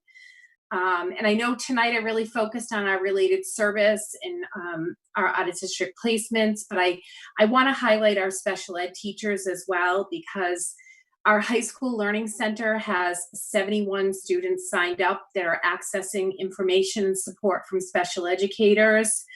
Our special educators throughout the district are teaming with the regular educators to modify work, offer adjusted reading levels, modifying content. Middle and elementary teachers are consistently working to provide support around written output for students. They're available for consultation with parents and students through a variety of means. They're doing, small group or some supports with families about implementing content. And as a district, we're committed to providing enrichment activities for the maintenance of skills. So the department purchased Lexia Core 5 and Power Up, which are reading programs in the district. And it assists not only with growing reading skills, but assisting with the maintenance of skills. The feedback I got from the special ed team at elementary and middle today was tremendous. They really feel like this is a beneficial program, and we have that license until the end of the summer. We're considering pursuing it for the fall as well. And in terms of the math skills, our Envision Maths program has an online component that some students are using, but in addition, we've used iExcel and Edulastic to support math skills. So just a little snippet of what's going on in the PPS office, and I'm hoping you'll invite me back so I can share some more exciting lessons live. Thank you, Joan. Questions for Joan? Leah. I'm just trying to piggyback on what I heard during citizens' comments. Is it appropriate at this time to talk about the therapeutic aspects and how I would rather have Joan come back. And so if you sent some questions, obviously this is it's a complex topic. We had sort of a taste of it tonight. So if you have questions about the therapeutic aspect of that, or any questions relative to that, send them to me and I'll send them to Brooke, and we can have Joan come back and address it at that time. Okay? Yes. And then on a different note, are we able, I know it's really hard and probably most districts aren't, but are we keeping up with special education timetables and all of the deadlines that are required by law to do the initial and all the evaluation and stuff? Joan? Yeah, I'm happy to answer that. So when the school was extended, everything was on hold until we extended the closure till the end of the year. And the Department of Elementary and Secondary Ed then said to us, it's really time to think about getting meetings virtually. So we are behind meetings, but our intent is to catch up all those March and April meetings that we have missed, and they're scheduled. And our goal is to have all those annual reviews done by the end of the year. In terms of initials and reevals, a lot of testing wasn't able to take place. So it's hard to keep up with a timeline when you can't do a face-to-face evaluation. And we can't test kids virtually. It just doesn't make sense. And there are a lot of distractions in home, and our staff don't have offices. So I can't even imagine there'd be any level of accuracy coming out for an evaluation. So just so that I've done kind of 3 plans. I had a testing by storm in May until we closed till the rest of the year. I have a secondary plan for kids that require testing. If we have a soft opening and we're allowed to be in a building, I plan to do some testing this summer. And if we cannot do that, then I have a plan for the fall. So I find myself often doing 3 levels of plans. Extended school year is the same. I have, plan A, what we usually do. Plan B, if there's a soft opening, can we spread kids out and use all the buildings in the district? And then plan C, if we have to go to remote, I have a plan for that as well. So I find that 3 plans is usually what I'm doing. And sometimes I'm redoing them based on the advice I'm getting from the Department of Elementary and Secondary Ed. Thank you. Other questions? Brooke? Just a quick comment here too. Joan, thank you so much, because of all of our areas, your area is probably the most complex and the most layered to try to get our heads wrapped around to try to provide appropriate services for everyone. One of the things I would say, Joan attends regular meetings. The state has been really good, I think, in terms of making sure that we're all brought together to try to support us as best as they can. And so the special education directors as well meet regularly, and so she's I would say probably at least weekly, once weekly. It's almost every Friday except week that a lot of districts had April vacation. It's every Friday I have a meeting with the department. So I would just want our school committee to know that. I mean, Pat attends regular meetings at least once a week. Pat sometimes way more than once a week, depending on what we're dealing with. Certainly, the commissioner holds regular meetings with us as well. So, and the superintendents are always I mean, people will say, well, do you know what this district is doing? And we say, well, actually, yes, we do, because we're all in touch with each other. You heard Steve talk about the mid-watch principals all getting together and talking about graduation as a collective. One of the things that I can honestly say through this entire thing is I don't think any of us have ever felt alone in terms of our jobs, because we are consistently surrounded by people that are helping to support us, and we're helping to support others. So I would just want you to know that she receives continual guidance and continual update weekly from the state, as we all do. Thank you. Any other questions, Elaine? So by definition, right now, all the students are isolated in their homes, but so much of the great progress that I know kids in special education make is through groups. And I mean, the whole concept of inclusion implies that you're together. So what can be done in sort of a group setting, if anything at all, to try to somehow replicate those environments? So we've been doing that at the high school because I think we were really equipped to do that. We had to teach our high school program students really how to participate in a virtual meeting. And so we have virtual meetings with our BCBAs, special ed teachers, speech and language pathologists, and we do very small groups of students because sometimes the kids cannot handle too many people on. So I've been able to be in some of those virtual, I've done a ton of virtual classes. I'm on consults every week to see how kids are doing. I was on a transitions class last week where they did a destination trip. And so the kids picked where they wanted to go and they had to calculate destination, mileage, how they were going to get there transportation wise. So there was really great dialogue between the students. And then now with K-8, being allowed to use more Google Meets now that we have the legal perimeters involved. You saw Allison Quinn today with her movie review, but the school adjustment counselors are going into those small groups and running social skills groups and including students with special needs. Our speech and language pathologists are co-teaching social skills instruction. So there's lots of those things that are happening. And I think we're getting better and better at it. It's certainly a learning curve. Excuse me, Joan. Mike, did you have a question? Yes. And my microphone is on, correct? Yes, it is. Okay. Sorry, it's confusing to me. So Joan, as you were saying earlier, we have roughly 600 kids in the district on IEPs. Each of them have different accommodations and learning goals. And this remote learning interval in the school year amounts to about a third of the school year. So I'm wondering what mechanisms the district has in place in continuing to measure progress towards the goals of individual students on these IEPs. Mm-hmm. Yeah, so that's a great question because obviously we'll be writing progress reports in June. The Department of Elementary and Secondary Ed kind of gave us some advice last week about collecting data and writing progress reports and asking parents to do that. And parents are stretched probably as far thin as they can be. So we came together as a district-wide group for a couple hours today and really talked about we have a lot of data points, believe it or not, already. So engagement at a tiered level. So participation, maybe in a Google Meet, completing, some of the schoolwork that's assigned, collaborative consultation with parents and students around questions that they might have.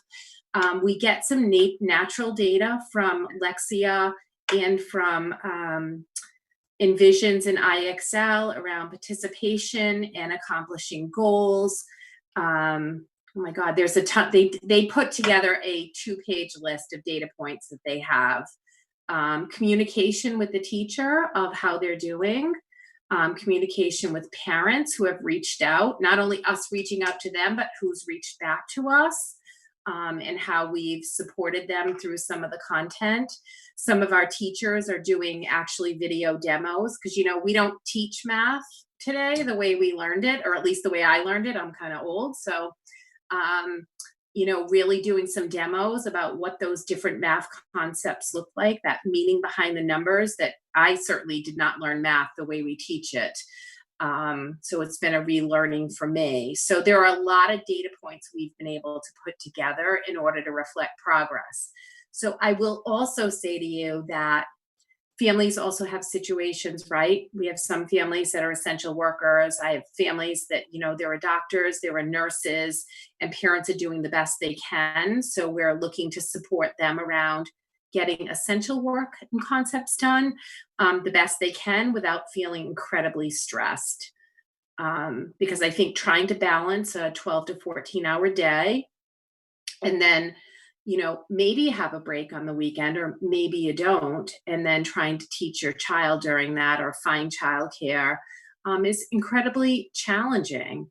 The data we won't have for sure is things that we do directly, you know, the study skills and the organization and getting that binder together. We spent a lot of time talking about those kind of things that you have to sit with a child and go through their materials and organize. But our special educators have done a great job of looking at what the regular ed teachers put out and putting out their own sample schedule about what their expectations are and really modifying what's being rolled out so it's accomplishable and doable.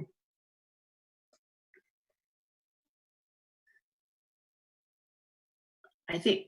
Sorry, yeah. So just as a follow-up, you know, earlier Steve said that there would be a kind Wait, of excuse me, Mike, excuse me. I'm looking at the time. We are, we're gonna have an executive session. What I would like to do without objection is if there are more questions for Joan, if you could send them to me and I'll send them to Brooke, who'll send them to Joan, and then we can have a follow-up at the next meeting. So is this something that needs to be answered tonight, Mike? No, I'll follow up. Thank you so much. And Joan, thank you. I can't even imagine the complexity of remote learning with the special education students. It is such a diverse group, and everybody is on an individual education plan, and to try to do that remotely presents its challenge. So kudos to you and your team and the teachers who are so dedicated to the students. We really appreciate it. And it would be great if you could come back on the 20th and with the follow-up and anything else you want to share with us. Sure, I'll be happy to share those documents with you. And I would encourage you to look at some of the things I sent, because you will see students' goals and samples, and then how we're delivering service and suggestions in terms of rollout. So very good. Thank you so much. Thanks for having me tonight. Thank you. Okay. So now we have Dr. McGuire with the remote learning update. Yeah, and I'll be brief in my update. It's good when we have those coming from the front lines and in the trenches like Joan and Steve and Lisa tonight to help out with all of that. So I just want to give kind of a quick update in terms of where we're at with remote learning. We did have come out from the Department of Elementary and Secondary Education, which then allowed us to do a deeper dive. So just in terms of updating our social emotional resources continue to grow on the remote learning site. There's pages for activities, articles, resources, strategies, and applications located on there. We're doing our best to tie them to the district improvement plan. And as you know, one of the major goals there is social emotional learning, and also the related resources to Dr. Mark Brackett, who will be our keynote speaker for next March. So we're doing our best to tie that all in. Just as an update, we too have been having conversations with those professional development providers that we work with, who we've scheduled to come and do professional development in the fall. We've pushed any large group PD sessions right now to the spring. So we're doing a lot of meeting in the teaching and learning department around professional development and making sure that those kinds of things are pushed off, but also brainstorming on the kinds of remote and virtual professional development we can offer teachers coming back in the fall. There's been a lot of we've gotten a lot of feedback around two-way communication. The Department of Education was really specific in their new guidance on what two-way communication looks like. So we've pushed out these components and examples of two-way communication to teachers as well as families. Those examples consist of things that we're starting to see with live sessions of morning meetings and opening circle through synchronous live lessons, synchronous weekly advisory group meetings that are held virtually that are led by an advisory teacher or a student leader. You're beginning to see, and we're posting regular teacher availability and or office hours when students can drop in via computer or phone to get help with assignments or check in with their teacher. Individual calls or even including through their Google account to students from educators and staff to check on students' well-being or to review feedback that was given on student work. We continue to work within the Google Chat and in the Google Meet and the Google Classroom or Google Docs for individual check-ins. Recording responses or recording feedback and sending it out to students via Flipgrid or Screencastify, which are two digital tools that we use extensively across the district. We're working with educated or facilitated peer questions and responses via Google Classroom assignments, opt-in interest-based peer groups such as book clubs, drawing workshops, sing-along groups that are led by educators, paraprofessionals, or even students, opt-in topic-based peer groups such as tutorial sessions led by educators, paraprofessionals, or students. We're also advising on team educator check-ins with students as well. And we've also established norms and best practices for video conferencing that have been added to the remote learning site and pushed out and shared with district staff.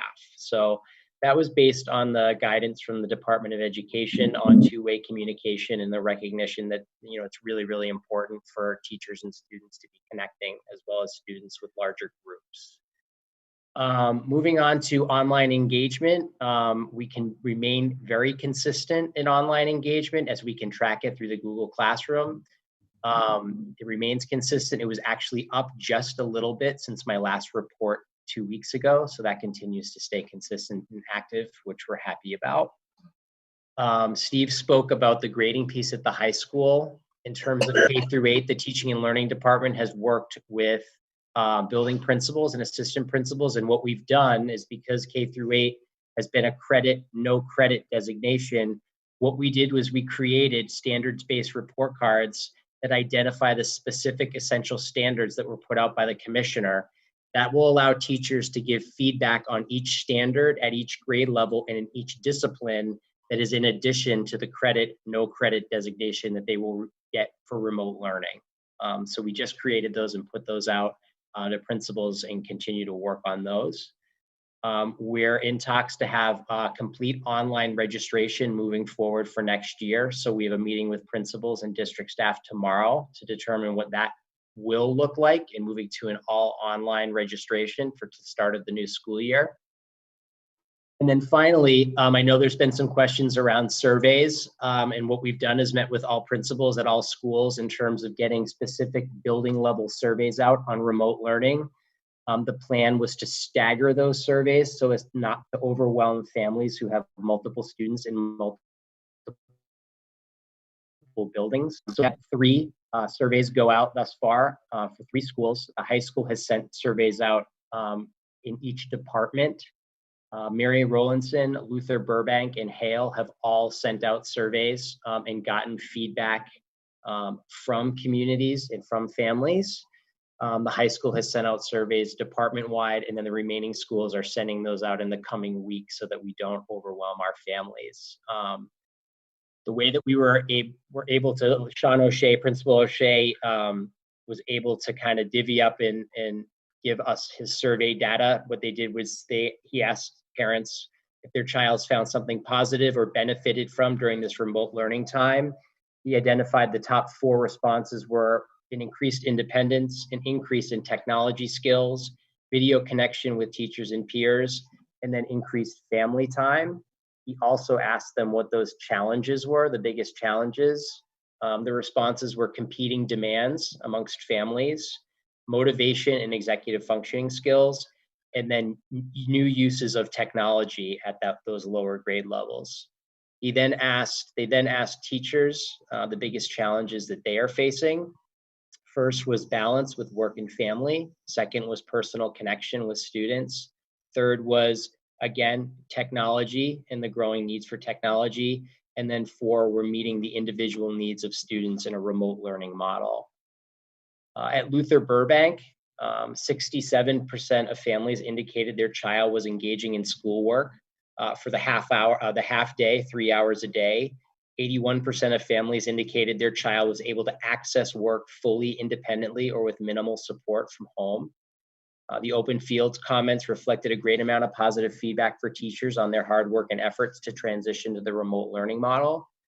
Also included and reflected suggestions for specials, further support with the organization and posting of assignments, work completion within grade levels, and a consistent request for more face-to-face interactive sessions via Google Meet. Families indicated that these types of sessions have been hugely helpful moving forward for students to keep and stay connected with their teachers as well as their peers. And then finally at Hale, it reported out that 77% of families gave a 4 or a 5 on a scale of 1 to 5, with 5 being the best for the remote learning. The scale was a general question on how things were going at home in relation to remote learning. 70% of students are working, same thing, 60 minutes or more of schoolwork each day independently. And parents commented on the following: the types of assignments that they are issuing are hitting the mark. Teachers have been responsive to students' needs. Families are eager to use Google Meet and are looking forward to more FaceTime with staff. Students are struggling with social isolation.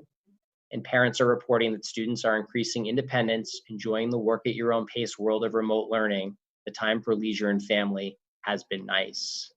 So our goal for the rest of the year, as we continue to get survey data in, is to really be informed by those survey results with the new state guidance and the district expectations. And so those goals for the next 6 weeks will be to continue to make more personal two-way connections between teachers and students, as well as with students and other students, deepen the academic foundational skills now that we have the specific essential standards at each grade level, and to increase student engagement. And some of those strong examples of work thus far, we've seen talent shows at the high school. I shared the Chieftain Press, the virtual Chieftain Press with you folks today, which I thought was really impressive. Please give it a read. Principal Cullinane spoke about the virtual prom. Video morning announcements are always fun to watch, especially Principal Bates, because I think he's been dressed up like Luke Skywalker and Harry Potter a few times. And just the new outreach we've done with Seesaw, we opened that up and now have the premium version for all families, K through 2, so that the work that's going on within the Seesaw platform has been pretty impressive thus far. So that is my update. Can I just mention something too? Excuse me, just a second. All right. Did any of the members have any questions for Todd at this point? Leah. Todd, can you just quickly clarify, did you say that the high school did send out surveys, or that it was just to the teachers? So the high school has been, department-wide have been doing that. So I spoke to Steve earlier, and so he said that departments were sending out surveys. Specifically, he was going to get me more specifics on that. So the high school hasn't sent out a whole school survey, which is what we are looking for them to do and every school to do. So they're still in that category to get a full school survey out.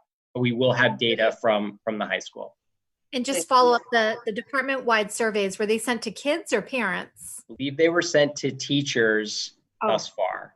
Thank you. Yeah. Leah? So I just had 2 more points, and I already emailed you guys about this, but just to get on the record here, one thing that I'm hearing a lot, and I would actually agree with this, is that at the middle and elementary school levels, the teacher Google Meet schedule has been ramping up, which can be kind of stressful, but at the same time, my kids really look forward to it. And it's been a really, really nice addition to actually see all of those beautiful teacher faces. I would say that the Google Meets at the high school are not happening in my experience and in the experience of several people who I've spoken with. So can you just articulate what is the expectation? What should parents be expecting? Because they're also feeling somewhat disconnected from what their high schoolers are doing because of Google Classroom being just a student platform. And so parents don't know, like, do I need to yank my kid out of bed at 10? Or, is there going to be a regular schedule that's established, or what are the expectations there? So there's a regular schedule that's established at the high school that's posted in terms of the schedule and how they do that Monday through Friday. In terms of the Google Meet, in terms of expectation, it's certainly not something that we can mandate that people have to use, particularly teachers. With the new guidance, though, we've certainly been offering and trying to provide as much PD for teachers so that they feel comfortable. And I think that's why you're seeing it ramp up at the lower grades. It wasn't in the beginning. And a lot of it had to do with they just didn't have the skill set because it's not something that they use regularly, and those kiddos were not one-to-one.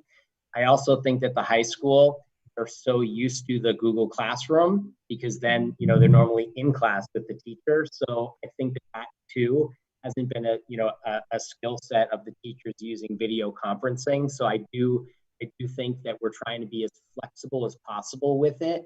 And I think that you are seeing it ramp up. I do see a comfort level though with high school teachers just within the Google Classroom because they've been using that. So to say it's a mandated expectation that they have to use it, we can't do that. But we're certainly trying to provide as much support. A lot of common planning groups are meeting together and sharing things. So I think that is why, and I'm glad to hear you're hearing that it is ramping up like that, particularly at the younger levels. But for now, that's the guidance that we've been given and tried to give as many examples of how they can do that as possible. Other questions for Todd? Todd, I was at the last meeting, I brought up the issue of surveys and checking in with people to see how they're going. And I know that it's important to have individual schools reach out to their individual populations. I would want to hear or see something that was more comprehensive from the high school. It's one thing for a school committee member to hear from a few people here and there. How do we know what the general feeling is, the general sense of how things are going? And again, where it's important for individual schools to reach out, but I'm wondering if there should be some common questions across the schools so that we can look longitudinally at how things are going. What are the frustrations and the highs and the lows? What are the similarities? And the extent to which people feel that they can still contact a school administrator, teacher, with questions, so that and Leah shared some things that she was hearing, and to me, some of the stuff that Leah was hearing should be addressed to a building principal or a teacher specifically. So how do we, as a district, get the sense of how things are going? Are people feeling that they're getting information is typically the less likely they are to share stuff with their parents about what they should be doing, etc. So has there been any thought given to that? So are you asking for more of like a district-wide survey that would go out? Either district-wide, I'm not necessarily district-wide, but coordination of the surveys that go out from the schools. Not that they shouldn't ask things that are specific to them, because I think if things come out through the school, we're more likely to get things back. They're more likely to get things back than if we do things as a district. I would just want to know if they feel the lines of communication are open. Do they feel that administration and teachers are being responsive? In addition to what's working well, and what are some challenges you still have. So you see what I'm saying? Oh, I do see what you're saying. And what I wanted to do was, summarize and give a flavor from each of the schools that sent surveys out tonight. So I can certainly share the results of each school survey with you, because I certainly didn't, put everything out there on the table. I tried to give it a flavor. Sure. And again, Maybe, we tried to stagger them because obviously families are getting inundated with daily assignments and daily this and daily that. So, but maybe at the next meeting on the 20th, we can look at that. What survey data you have? Yeah, we just don't have all of the schools completed yet. So, we figured once we do that, teaching and learning together with the principals would put that together to share with the committee. All right, so we'll do that. That'll be something for the next agenda. Elaine. Yeah, I was just gonna say, I don't think I would worry too much about parents feeling overwhelmed with a survey. I haven't heard a ton of feedback recently. I think people are figuring out what works for them, and in some cases that means not engaging. But the one thing I have heard consistently over and over again now is that nobody wants to complain because they know how hard that everybody in every position with regards to school is working. They're like, we know everyone's working really hard and they're doing the best they can, but this isn't working for me, or I'm really frustrated by this piece. And I think that giving people an outlet to be able to communicate that, especially anonymously, I think people are actually looking for that, and I think they would be welcome to see that email as opposed to, being overwhelmed that there's another email in their inbox. Thank you, Brooke. I'm sorry, I had to. Actually, go ahead. Todd actually put on the table a lot of what I was going to ask him to put out, and through Leah's questioning and such. So then I thought, oh no, he got it. He said everything. The only thing that's missing here, Todd, that I know that you haven't alluded to tonight was, I know that teaching and learning with your guidance has been working on guidance documents. And I think that that's been very helpful. And I know that you, for example, you all met with Joan the other day, and we were looking at creation of guidance documents for our guidance counselors, for example, or whatever. So that I would just want the school committee to know that that is also a huge underpinning for a lot of the work that's being done right now. And the surveys, I just want to go back and touch base on that too. Again, our principals and our administrative team work so well together, and they continue to do that. And I'm so grateful that our relationships have been so strong before this even happened, so that we're able to still continue to do that really good work right now. And we call meetings like within less than 12 hours, and we will pull meetings together and bring everybody to the table. And we did the same thing with the surveys. And so that every school really is kind of sending out its own survey, but really they come together and create it. They do that even with all of our memos, and they have now for the last 4 years. They collectively get together and they craft the memo so that all principals, even though their memo is tweaked to their buildings, it really has, in essence, all the same information, so that we across the district still continue to work for that level of consistency. So it doesn't matter whether you're in Stowe or Lancaster or Bolton, you're all getting the exact same message. So same thing with the surveys. Thank God, great job, great job. You guys worked so well. Thank you. Like I said, I can't even imagine. I've said this to Brooke and a number of colleagues that are also retired. I'm glad I'm retired. I know I could do this, but I don't know that. Looking at it, it's so much. And I appreciate all the work that you do and the thought and everything. And it's good to get the feedback, to know what we're doing that's working. And especially if we don't know what the future holds and we may be in a similar situation moving forward, how we can do better at what we're doing. But thank you. This kind of goes back to the citizens' comments tonight, and I think that 50,000 foot level, I think much of what she said at the beginning of of her citizens' comments, I think we take to heart, and I think we've already had that very discussion around the administrative tables or screens. What happens if we are back in the same position? And so we think about that constantly. How can we constantly improve our efforts? How can we up our game a little bit more? How can we, and I would also say too that Todd alluded to this, but those K-5 teachers, this is so out of their realm, because this is not how K-5 teaches, and it's so hard, you know, and I've stopped in at every staff meeting, well, not every, at every building. I don't stop in every single staff meeting because there are too many, but for, I've stopped in to chat with every single staff, and it's those K-5 right now that the challenge is just huge, because it just so goes again. You're so used to being close to the child, and this doesn't really, it's just so not natural, you know. So, but hats off to all of our teachers, and again, teacher appreciation. Oh my gosh! And I've said to them all, like, our pride right now in the Neshoba Regional School District is just, it's just, we're bursting with pride at the work that our staff is doing right now. It's just, it's really unreal. Thank you, Donna. Thank you. Without objection, I'd like to move to the next agenda item, which is the business manager update. Pat. Hi, good evening, everyone.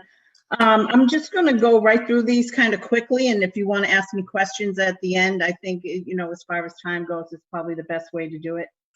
The Department of Revenue has certified our E&D at $2,266,665. And we received that about a week ago, and I can go into that a little bit deeper if anybody wants more information. But there is some information in the audit document that kind of gives you a flavor of how they come at that number. And I can... Can we just put on the table too, that's as of July 1st, 2019. Yes, that's as of July 1st, 2019. So, is that I was talking to Brooke earlier. So that is what they certified it at. But we have some things that we're taking out of that, correct? For this? Correct. Yes. But that number has already taken into account that money was reserved for fiscal year 20 budget. And I think that's part of one of the pieces that is always confusing to people. Okay. It's a formula, and it takes a little bit of time to understand it. And I think that maybe if we have a little bit more time in another meeting, it would probably be better. Let's put it on the agenda, because here's my concern, that the towns look at this and say, oh, the school have, you know, $2.25 million. But that's what's certified, but there's other considerations. Exactly. But there's OPEB in there. There is the K money is in there. There's all kinds of things that are in there. Right. So can we do a deep dive on this at the next meeting, please? If Sure. that's okay. Can people wait till the next meeting to do a deep dive on E&D, Steve? My only question was, how close was this to your original estimates? Pretty close. Yeah, spot on. Like, almost spot on. Yeah. Right. I know it goes in and it goes in and it comes out. Yeah, but I, you know, I don't want this to be the headline, because that's not what the bottom line is going to be. Exactly. That's exactly right. All right. Right. There were a couple of things that we talked about that are in that number, and they actually flush out in fiscal year 21. As far as the budget update goes, the transportation percentage that we're going to be talking about a little bit later is still in question. We will have some money at the end of the year. We're trying to hit that that goal of $800,000 that we used to fund the budget in fiscal year 20. Brooke has alluded to that many times, and I just wanted to make sure that I wanted to try to hit that target if we can, because we know that we have things in the future that are going to affect E&D probably dramatically. We're waiting for some guidance from the state on out-of-district tuition payments to the private institutions, whether we should be making full payment or partial payments based on services. And then again, this is a double-edged sword, because the payments that we make for these out-of-district placements is part of our circuit breaker money, which we use as a revenue source. We're waiting for some final revenue numbers from the state. Again, they're usually the last things to come in. And then we're also waiting for the final assessment numbers for school choice and charter school. I'm just going to move. Does anybody have any quick questions on that? Okay. Does anybody? Oh, okay. As far as the audit goes, you have the audit in your packet. And I think it, in that audit, you can see that the condition of our finance is pretty good for the end of the year. Seeing it as our E&D was a little bit higher. But again, there's a reason for that, and there was funds transferred from revolving funds into E&D, and that's why it's inflated a bit. But we are actually in pretty good shape as far as that as of the end of fiscal year 19. We'll be inviting Cheryl Burke from Melanson and Heath to come in and take a deep dive and give you a little bit more information and probably answer any of the detailed questions that you may have about her process and what some of the numbers mean, even to address any of the OPEB issues and any questions that you might have in regards to that. The last thing on the list was the bus percentage, the payment to the bus company, D-Bus Company. We've joined together with 14 area communities that are also serviced by D-Bus. And in this collaborative group, we're trying to come up with a negotiated percentage for how much we would pay them for their services to maintain the fleet, so that we still have a bus company in September, should we need them. Hopefully we will need them. And I think that Brooke is going to elaborate on that a little bit more. But if you have any questions about it, I can give you a few answers unless Brooke wants to. I'll just pipe in really quickly just to kind of let you know. So again, this is one of those things it was clear to us once we got into it. It's much more complex, and like we say, the Department of Labor has been involved, the Department of Revenue, the DESE. So all of those three areas, and then they put us into these groups, these collective regional groups, and then inside of those regional groups, there were three lead negotiators chosen, and those lead negotiators continue to keep us apprised, probably just about every other day, I'd say, Pat. Pat and I still take in meetings with regards to this, so this is an ongoing thing. And I would agree with Pat. I think one of our biggest concerns right now is that we need those bus companies and we need those bus drivers when we're ready to reopen. So it's an important function that we're taking care of right now. And one other thing that I might like to mention too is, again, it's that double-edged sword. That if we don't make payment for transportation services, then it's going to reduce transportation reimbursement in fiscal year 21. So that passes on a problem. So we're hoping to come up with a good percentage that collectively as a group we can all agree to, and that's what we'll pay them.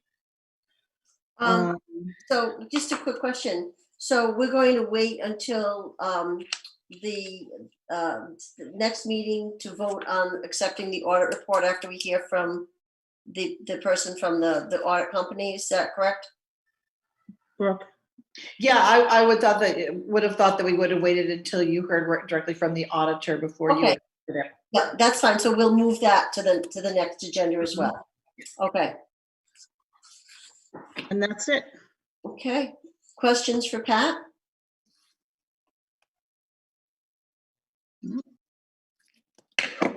Okay. Thank you, Pat. You're welcome. All right. Old business. The chair update. I'm going to move the discussion about the Boston Public Schools resolution to the next meeting, if there's no objection. Let me see, I talked about the surveys. We had, and this is, I think, an oversight on my part, the MASC policy manual.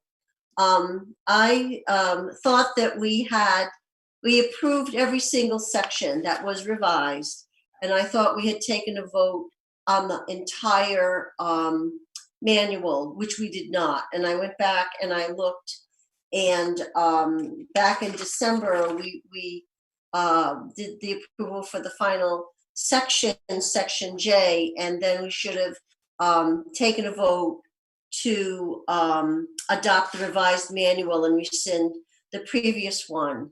So what if, since we have approved all there is a vote that approved all of the sections at previous meetings, what I would like to do tonight, if there is no objection, is to hear a motion to approve the revised manual. Are there any objections to doing that? Steve, do you want to make that motion? Yes, I move to adopt in form the NRSD revised policy manual and rescind the previous version. Can I have a second? Second. Thank you. Any discussion or questions? Okay, Brett? Yes. Kathy, yes. Mary? Joseph? Mary, Yes. you're muted. Joseph, yes? Yes. Okay. Steve? Yes. Mike? And Elaine? Yes. And Mary, did you say yes? Yeah. Yes. I did, And, yes. and Leah had to step out for a minute, so she will return, but it passes in any event.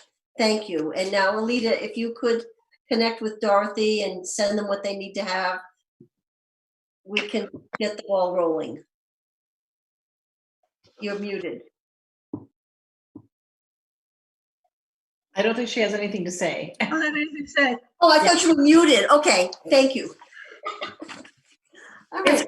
Doing this, I know. So let's see.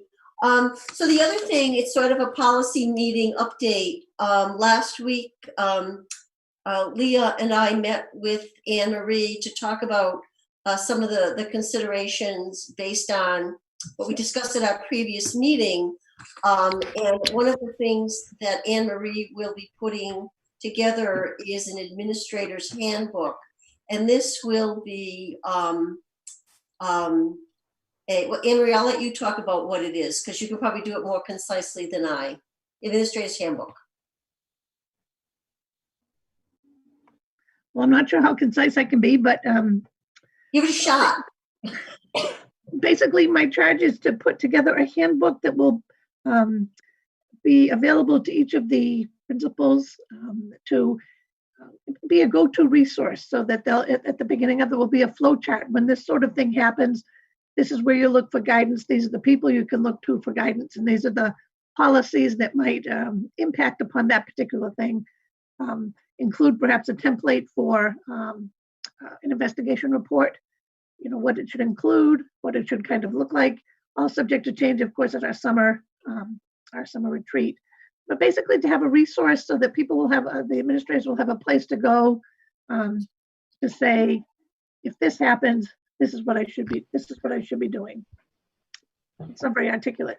No, but we'll have more information about it. The idea is that a consistent protocol and process, and also guidelines for working together. This whole idea of having to be a team approach, and when in doubt, you know, who are you going to call, type of thing. So we'll have more information about that. The focus of the policies that we have, I don't think it was the policies that we had concerns about. It was the protocols and procedures. So we will be looking at those, asking questions about them, and then putting them all in one place for administration, for teachers, for school committee, so that we know which procedures and protocols go with what policies. And these can pertain to any policy that should have an associated protocol. I mentioned last time the overnight field trip policy is broad and general, but the protocol is very specific. And so we need to be aware of those things. So that's some of the work that we will be doing. We had the high school safety committee provide the policy subcommittee with some input relative to what they call the sexual harassment policy. The issue of sexual harassment is a part of the policy that we have for harassment. So we will be consulting with Mike Maccaro to have him look at those two documents and see if we need to make changes to the policy or are there things that we have to do relative to procedures. So that's another thing the policy subcommittee will be doing.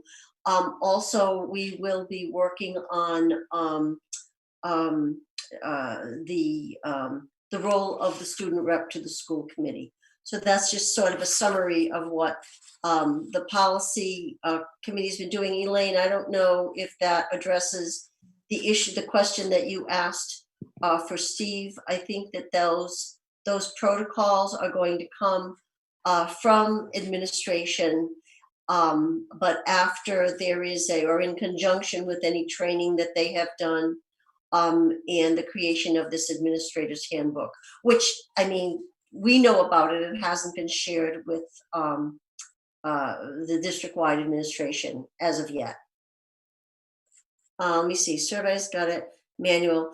And then I think I'll put this on the agenda for the next meeting on the 20th, a discussion about how we want to proceed with the superintendent's evaluation for the 2019-2020 school year. And so I'll just leave that for the next agenda, if that's okay with everybody. Seems like it's fine. Okay, thank you. That's all I have. Now we have the superintendent's update. Okay, and I'll try to go through this quickly because I know that we still have to go into executive session. MSBA, just so that you know, I'm in regular contact with them right now. One of the things that we've discussed is the notion of starting our eligibility period a little bit later than June 1st, and just in light of everything. And I think I'm very comfortable with that. My concern right now is that if those town meetings don't happen until September and then we end up having to do something else later, I don't have a lot of time between September and February 26th to do whatever. So I think that we need to push back a little bit on that time period, the eligibility period. MSBA has been outstanding to work with. I'm doing the other work that I'm doing right now is kind of just like helping to support the ongoing efforts that we're doing. So there's nothing really of note to report, but they have just continued to be outstanding. So I'll put that forward. I expect that it'll be approved because I've already been in discussions with them. So that's just an FYI. The second thing I put in there, I see that we missed Alita, we missed 2021 on our next global travel. Number two, I have concern. I was hearing, and Todd and I have spoken about this, that Steve Mnuchin mentioned the other day that they're thinking that they're really going to discourage any global travel in the new year until after sometime after 21. And so that makes us concerned, and I think that we probably should have some discussion because I believe we've got, now Todd, correct me if I'm wrong, I think at least two non-domestic travel excursions already on plate for next school year, and I think one's in February, and I'm just incredibly concerned right now. So I'm not asking for us to have discussion on that right now, but I would like to bring that up possibly for discussion purposes at the next school committee meeting. Payment for employees, we've done this. This will be our third time that I'm asking that we take a motion tonight to support the payment of our hourly people now until the end of the school year. So we did it the first time until the first date was given, and now we're asking for it to be right until the end of the school year. So I put that out there. I don't know if anyone has any questions on it or not. Happy to answer anything. If not, I would appreciate you taking a motion up right now. Okay, Steve, you want to make the motion? I move that all full-time and non-exempt hourly employees on paid active status at the time the school closure began and remain on paid active status for the remainder of the 2019-2020 school year be paid their regular compensation and benefits. Can I have a second, please? Second. Any questions or discussion? Seeing none, call the vote. Brett? Yeah, that's saying, right? I beg your pardon? Okay. We couldn't understand you, Brett. I couldn't anyway. Brett, He abstains. That's abstaining. My wife- Let me go through. All right, I vote yes. Mary? Right. Mary? Yes. Okay, Joseph? Yes. Stephen? Yes. Elaine? Yes. Leah? Yes. Mike? Yes. Brett? Brett has to abstain. Oh, abstain. I'm sorry. Oh, that's what he was trying to say. Sorry, your Wi-Fi was kind of cutting in and out. Sorry. Sorry. Okay. All right, so that passes. And thank you. The next one is just to acknowledge our National Nurses Day, which we've already talked about, Teacher Appreciation Week, School Lunch Hero Day, you heard us talk about that, and our Administrative Assistant Day was April 22nd. So we just want to say thank you to everyone. I just want to say, I just put one or two comments out on the table. We're so fortunate, I think, to be taken care of by some of the very best in the field in our school district. I just want to thank everyone for their commitment, their kindness, their dedication, to the work that they do within our district. I think that we're such a strong district as a result of the people that are the underpinnings that keep us strong. And I just want to thank everyone for being such a critical part of our school district. The last thing is central office access. As of this Wednesday, as of today, per order of Governor Baker, all individuals who enter a public building must be wearing a mask. Masks and gloves are currently provided by NRSD at central office. However, we encourage that individuals use their own where possible. Masks should be worn while in the building. Gloves should be worn if staff are not working at their personal space or office. The use of hand sanitizer and frequent hand washing should be done upon entering and leaving the building, and only employees of the district should be entering the building. No family members or members of the public are allowed at this time. So that's just an update for central office. And that's it.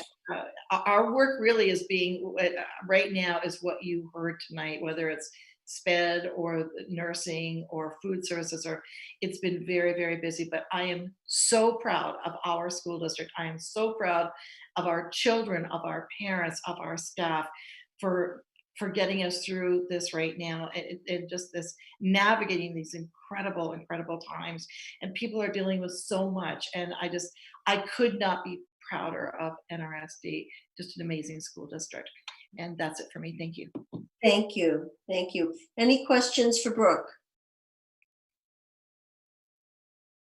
Seeing none, can we have a motion on the consent agenda? Steve? Steve, unmute. I'm unmuted. Now you are. Oh, okay. I move to approve the consent agenda of May 6, 2020, containing the warrants of May 8, 2020, and the meeting minutes of April 22nd and April 27th, 2020. All right, can I have a second, please? Second. All right, I think I'll give that one to Leah. Okay, Brett? Kathy, yes. Mary? Yes. Joseph? Yes. Steve? Yes. Elaine? I have to abstain. Okay, Leah? Yes. Mike? Yes. Brett? Brett? Can you unmute? Did you want to vote about the consent agenda? Thank you. Brett says yes. All right, Yes. thank you. Items for next Yes. agenda. This is what I have so far. A continuation of the special education report with Joan. Todd will come back and talk to us about the surveys and provide us with some more results from the surveys. We'll talk further about global travel for the next school year. And we'll have a discussion about the 2019-2020 superintendent evaluation process. And we will also do a deeper dive on E&D and what the certified number means and what the actual amount will end up being. And then we have the audit budget, the audit report for 2019.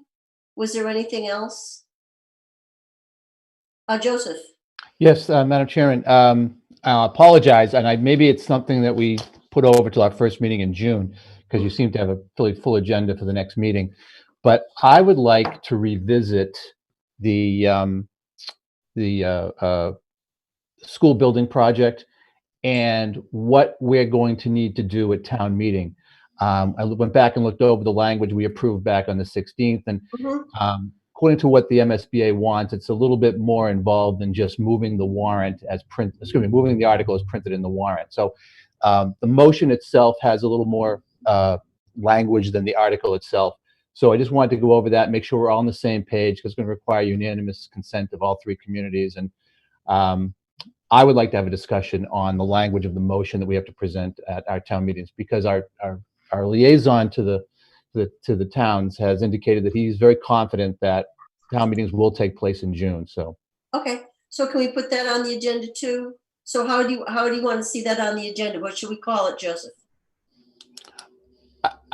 for lack of a better term, I would say just discussion on the language of the motion that we have to present at town meeting.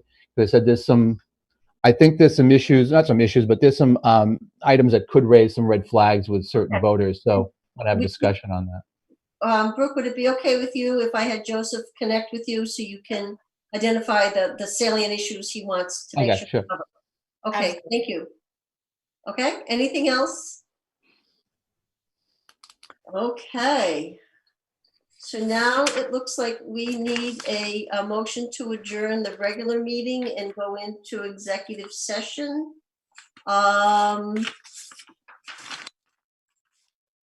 Okay, I think, Steve, you have the motion? Yes, I move that we adjourn the regular NRSD school board meeting and move to go to executive session pursuant to MGL Chapter 30A, Section 21A3, to discuss strategy with respect to collective bargaining or litigation if an open meeting may have a detrimental effect on the bargaining or litigating position of the public body, and the chair so declares. Unit A, to include Superintendent Clenchey, Human Resources Director Anne Marie Stoica, Bolton Town Administrator Don Lowe, and District Legal Counsel Michael Maccaro.